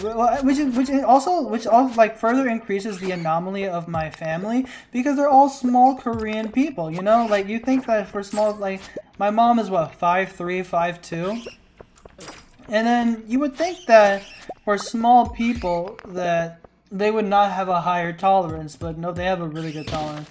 And I'm the odd one in my family because I'm not that tall. I'm about 5'10", 5'11". I'm not that tall, but I'm much taller than all of my other family members. But I still have the weakest tolerance out of everybody in my family. So I'm the anomaly. Maybe I should be the one taken in for research and studied. But I am very thankful because I don't have the Asian blush. And, well, none of my family members have it, but I have seen the Asian blush, and it can get really bad. Like, one of my friends has it, and it is so, like, they look like they've been drinking way too much, but after one drink they'll have it. Not even a drink, after a sip, they'll start feeling a little flush, and then they'll look like they just came out of the worst allergic reaction they just had. Yeah, I'm the second tallest in my family. My cousin's 6'8". Can you donate some of that height to me, please? I would love it if I can be like at least 6 foot. 6'2" would be nice. 6'4" would be nice. 6'2" would be nice. But I highly doubt that's ever gonna happen. But if you can donate some of that height to me, I'll make you. You can have my YouTube channel. How about that? My YouTube channel for like 5 inches of height. Does that sound good? I can sell you also any amount of cash that you like. We can set up a payment system so that you can donate some height to me.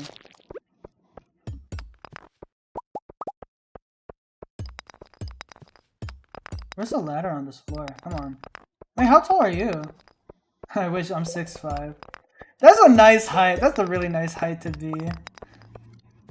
I'm not. Let me say this right here, right now. I'm not uncomfortable with my height. I'm fine being 5'10". It's just funny to make jokes about it.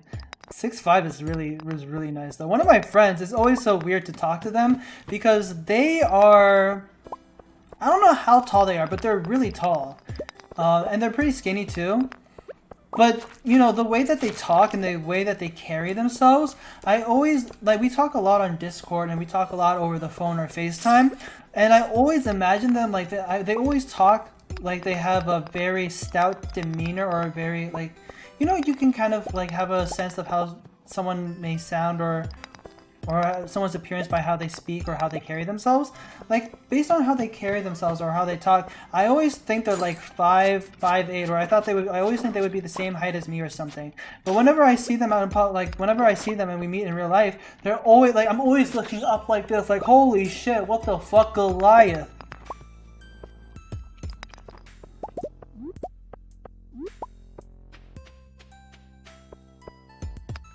Let me eat this ghost fish for a bit of energy, and I'll eat a bit of these cave carrots as well.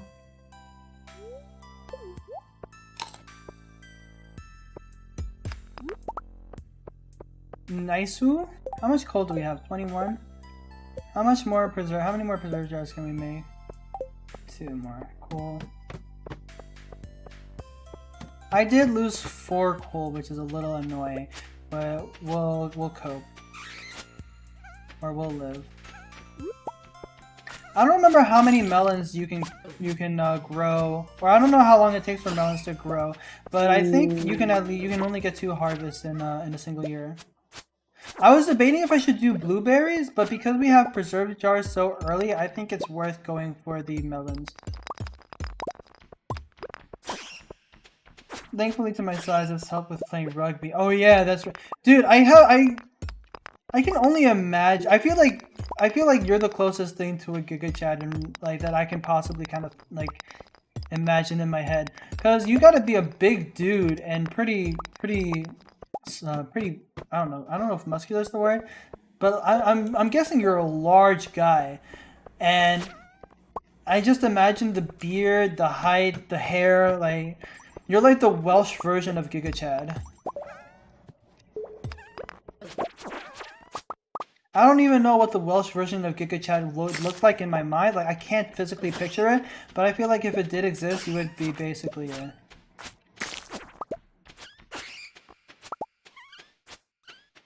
Can you die, please? I don't have time to kill you.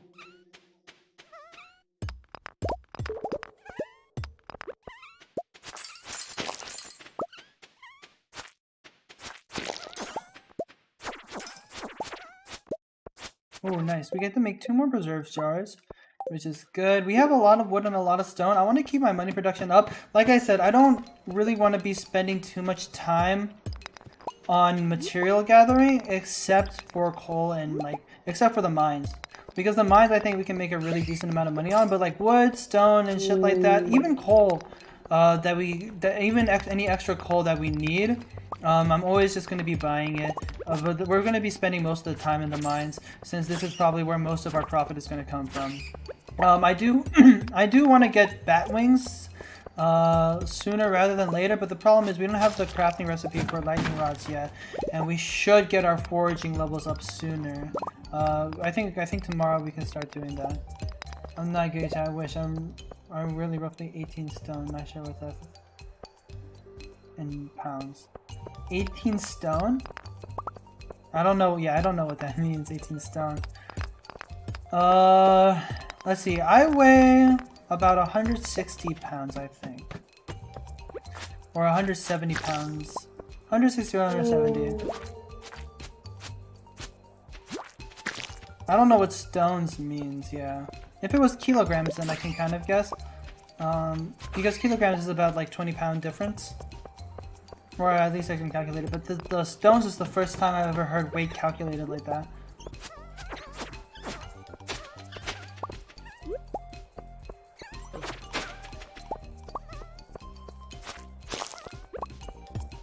I can't wait for the special orders board to come up, because once we get the special orders board, then I can start doing like trying to get the prismatic jelly and get monster musk. Dude, doing monster musk runs for coal was always so crazy, because you would always get like an insane amount of coal, and I missed that.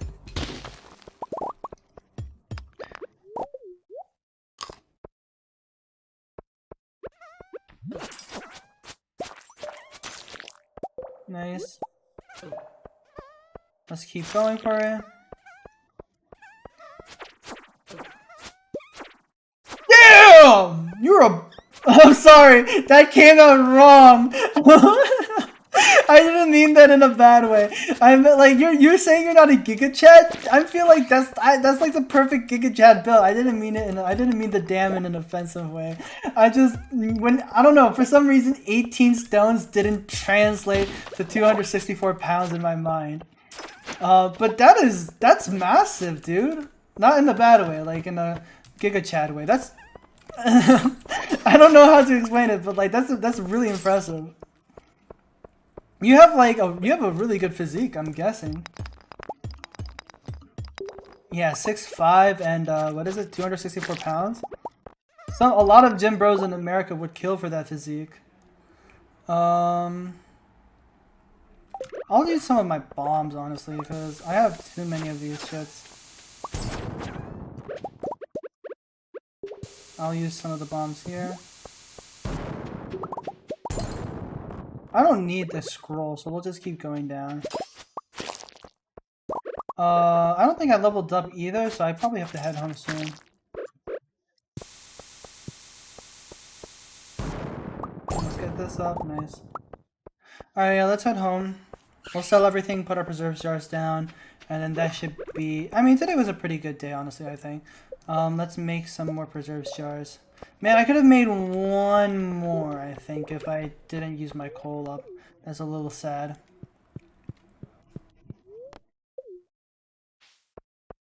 I think I'm getting home too late, because I think I'm going to get an energy penalty. Yeah, no, I'm sorry for how that came out. That didn't come out nicely. I apologize. I didn't mean that in a negative connotation. It was just that's just a really impressive physique. Um, let's just put all of this stuff away, I think. And then, how much wood do we have? We still have a lot, so I'll keep this in my inventory, and then put some of this away in the. Excuse me, Houndoom. Houndoom, you're in the. All right, we'll just go like this.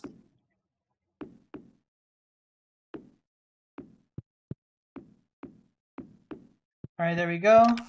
Any jelly done? No, we'll just go to bed.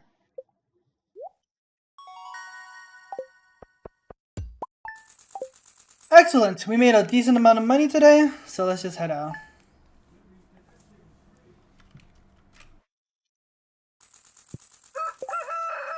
Ooh, it's Jazz's birthday. What is Jazz like? Does she like this? She does. So we'll send her a dandelion or a daffodil. I'm not super muscular, got good leg muscles and got a decent chest and shoulders to hold on my arms to get bigger, but they're still big. Alright, I got you. I get that. When do we get lightning rods? Is that a level 8? Or a beef daddy bot? A lot of girls go crazy for that bot though. Muscular fat or beef dad. A lot of girls go crazy for that look. So if you are straight, then don't worry. You'll probably get a lot of girls. Let me see. I'll just put this in here for now, and I'll take this. Yeah, girls go crazy for that. Do I want to, especially with the new SZA song? That type of physique has been going mainstream recently. If you do swing that way, if you are straight.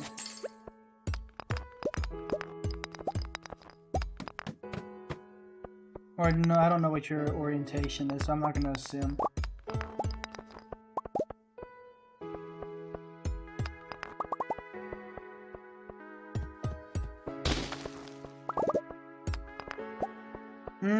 No dust sprites, which is a little unlucky. Right now, my only goal is just to fill my house with preserve jars. Once I fill it with preserve jars, I'm gonna start working my way towards perfection. Because at that point, or I'm gonna start working my oak resin farm. I think that's probably the next best thing to work on. Yeah, I think I'm gonna start working on my oak farm.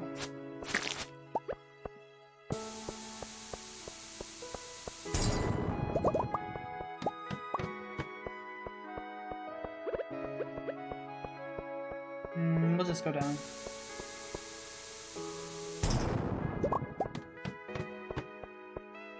Because right now, yeah, I think right now I want to just start working on my keg so that I can start having money, some big buku bucks.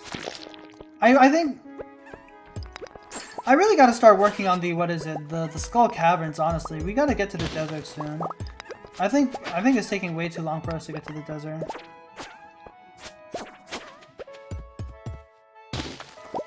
I'm bi, just into femininity in both genders. Oh, I see. Yeah. I agree with that. I'm like that as well. I understand that 100%.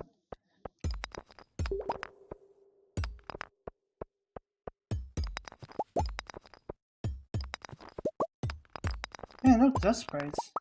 I need one. I don't know how much more coal I need. I don't know how much more coal I need for the preserve jars. I don't know. Man, this is the thing about this, is that like I've never done like a min-max run or a challenge where I'm like this rushed, so I don't know if I'm doing this correctly. Right now I'm just trying to get some preserve jars so that I can get my artisan levels or get most of my money from artisan goods. But I don't know if this is the best way to do it. I watched a few YouTube videos and I was taking like a few notes to see like what might be the best way to get perfection done in 200 days. But I don't know if what I'm doing is actually possible with someone of my like Stardew knowledge. But I'm definitely still gonna try. I mean, we already messed up royally by forgetting that string bean in the summer or in the spring. Damn, man. I mean, considering if we look at our skills, we're honestly not doing too bad. We're at level 9 fishing, level 9 mining, and then level 8 everything else. The only thing we haven't really been doing is foraging, which we do have to get level ups. We do have to probably start focusing on soon because what is it? Because we're gonna need lightning rods for batteries.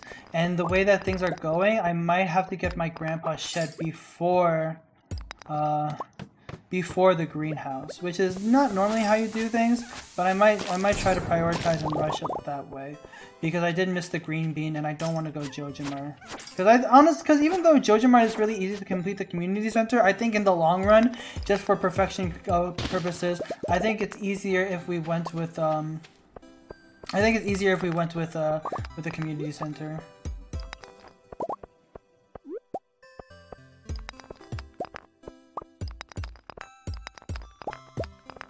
There we go.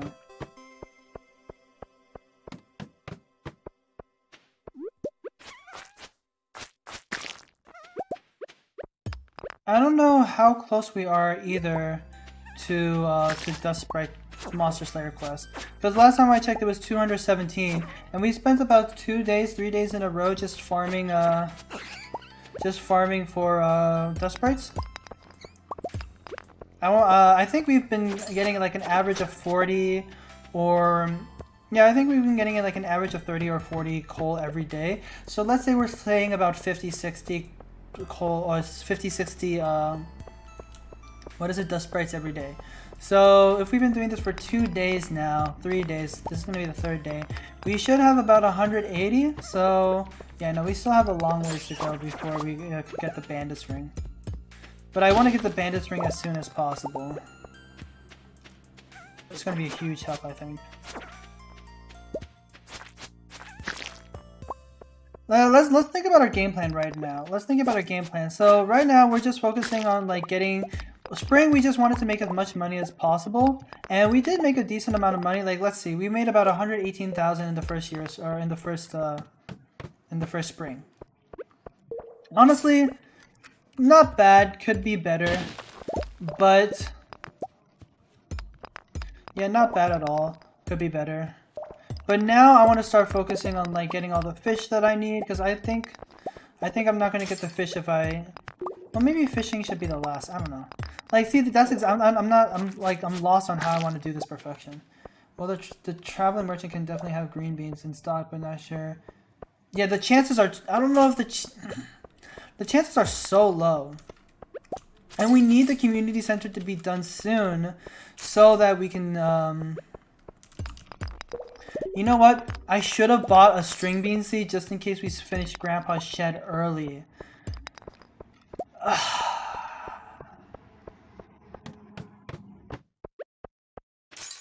We might have to go the JoJo route, honestly. Because the reason why I don't want to go with the JoJo route is because like I don't think there's any benefit to do so. Because well, I think the only benefit is that one of the things that I have a problem with Stardew Valley Expanded is that it adds too many NPCs. And then if we went with JoJo, it would add... Who is it? Or if we went with Stardew Valley Expanded, or the community center, we would get apples. I don't know if we get another NPC if we go with Jojimar. And then just having to gift another NPC is going to make the game a little more difficult, obviously, because we have to gift another person.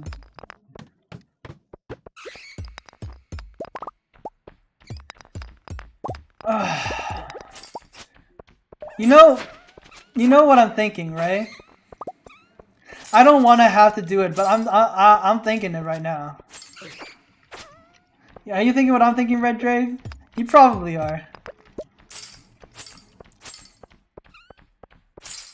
But do I really want to? We're already into summer. Is this salvageable? If this is salvageable, maybe we don't have to. I don't want to say the words. I don't want to say the words. I don't want to. It feels wrong to say it, but we might have to if you're thinking what I'm thinking.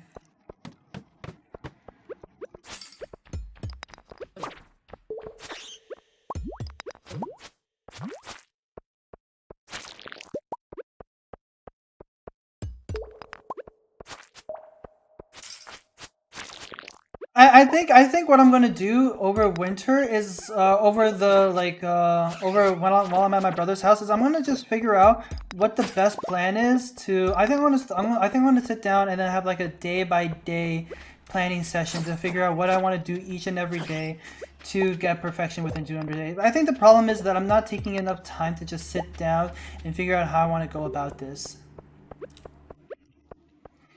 But I don't know. I think it's definitely doable. I think we can definitely get perfection within these 200 days. But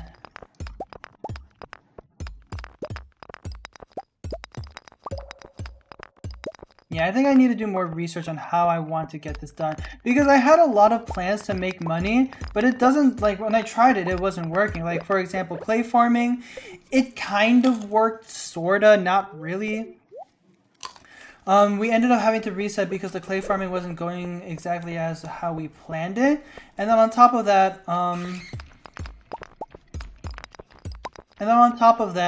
what is it? We missed the green bean, and then the diamond farming wasn't working. Yeah, because the diamond farm, I don't know why the diamond floor wasn't working. I think that's most likely going to be Joja to save it, and if you were going to reset, it would be a pain, but there's also a slim chance you might look at with the merchant. I think what we're gonna do today, I think we're gonna end stream early. I think after today ends, I think we're gonna end it. I won't reset the farm, but I will think about how I want to go about this. Because like I said, this is a really good run. We got 2 ancient fruit seeds. Our strawberry harvest came out to be really amazing. And then we have a bunch of sprinklers set up. We have a bunch of melons set up. We have a great system going. And then it would, like I said, it's going to, like you said it perfectly. It's going to be a pain to reset again, especially because of how much progress we've made. But like I said, this is a challenge run, right? We've already gotten perfection before. There's no point in continuing if we're not going to get perfection. We're going to waste more time if we're not going to achieve perfection in this run. But like you said, it's definitely salvageable if we can find, if we either A, go Jojamart or get the green bean from the traveling merchant. But if I do go Joja, I think I have to commit to it from the start. Because I think I shouldn't be wasting so much time trying to complete the bundles if I do go for Joja, right? Because if I'm gonna go for Joja, then the only thing I have to worry about is completing the Spring Forage bundle, completing the any one of the fish tanks, and then or fish tank bundles, and then from there I can unlock the minecarts, and then once I unlock the minecarts, then I can start going from Joja on that point forward. Like, and then I can start working on buying all of the bundles and everything like that, blah blah blah blah blah. Because if I can get the greenhouse early and start growing starfruit early, then that would help with my money problem. Yeah, I think that's what we're gonna do. Okay, so yeah, that's what we're gonna do today. Today we're gonna end stream early so that A, I can think about what it is that I want to do for this 200 days of perfection, and then B, so that I can plan it out a little better, and C, so that I can get my Wendy's burger that I really wanted to get today and ended up being disappointed because of Shake Shack. I think that is a good way to kind of go about it. For those, so I'm going to say this one more time. Please, if you're new to the stream, if you're just checking me out for the first time, make sure you join the Discord because a lot of my theory crafting and a lot of my discussions are going to be happening there. If you're interested of how the 200 days is going to be planned out, if you want to have any feedback, join the Discord. It is a small community, but it has a big heart, so that's gonna be the plan. I'm gonna take some time. We're gonna end stream early. Take some time to get a game plan going. We're not gonna reset the world or reset the farm just yet. If I feel like it's really hopeless, then we will. But as for right now, I don't think it's overwhelmingly hopeless. Let's make some preserve jars. Because, I mean, look at this. Look at the farm that we have. It is so amazing. Well, for me at least, it's amazing because I've never even gotten anywhere this close to this much progress this early in the game. We have sprinklers set up. We have strawberries and melons set up. We have preserve jars already working at its maximum capacity. You know, we have a lot going on in our farm, and I just don't want to throw it away like that. So I'm gonna have a sit down. I'm gonna have a little think. And then I mean, look at this. Check this out. Look at our home. It is only preserve jars. There's not even any home decor in here. We've only been making preserve jars, and we have 12 jelly. We're just continuously making money. Um, but I think we should. I'm definitely gonna be on the Discord if you want to continue talking. Okay, yeah, definitely. So, like I said, once again, everybody, we're gonna end the stream here. We're gonna do some theory crafting. I'm gonna get myself a Wendy's burger, and then once I get back, we're gonna do some theory crafting on exactly how it is that we're gonna get perfection. I'm gonna have like a schematic, or I'm gonna have a calendar with all the days, and we're gonna plan out every single day individually so that we can get the 200. We can get perfection within the 200 days. Yeah, we're going to be talking in the general. That's one. Normally, if it's just like chatting, there's different sections. There's a just chatting area, so we're just talking about our days. If we just want to see if there's anyone online, then we'll just talk there. But for anything that's related to my streams or any of the games that we're playing, it's going to be on the general chat. Yes. But yeah, so I'll see you, Red Drake. I don't know if Lee's still in here, if he's still just kind of lurking around, but or I'm sorry, if they're still lurking around. But if you want to join the Discord, there's a link in the description of this YouTube video. You can click on the link tree, and there should be an invite link there. But once again, thank you everybody for joining today's stream. It was cut a bit short, I know, and I apologize for that. But I promise the next time we return to the stream, we'll have a more planned out and a much more enjoyable stream. So once again, thank you everybody, and have a great rest of your night.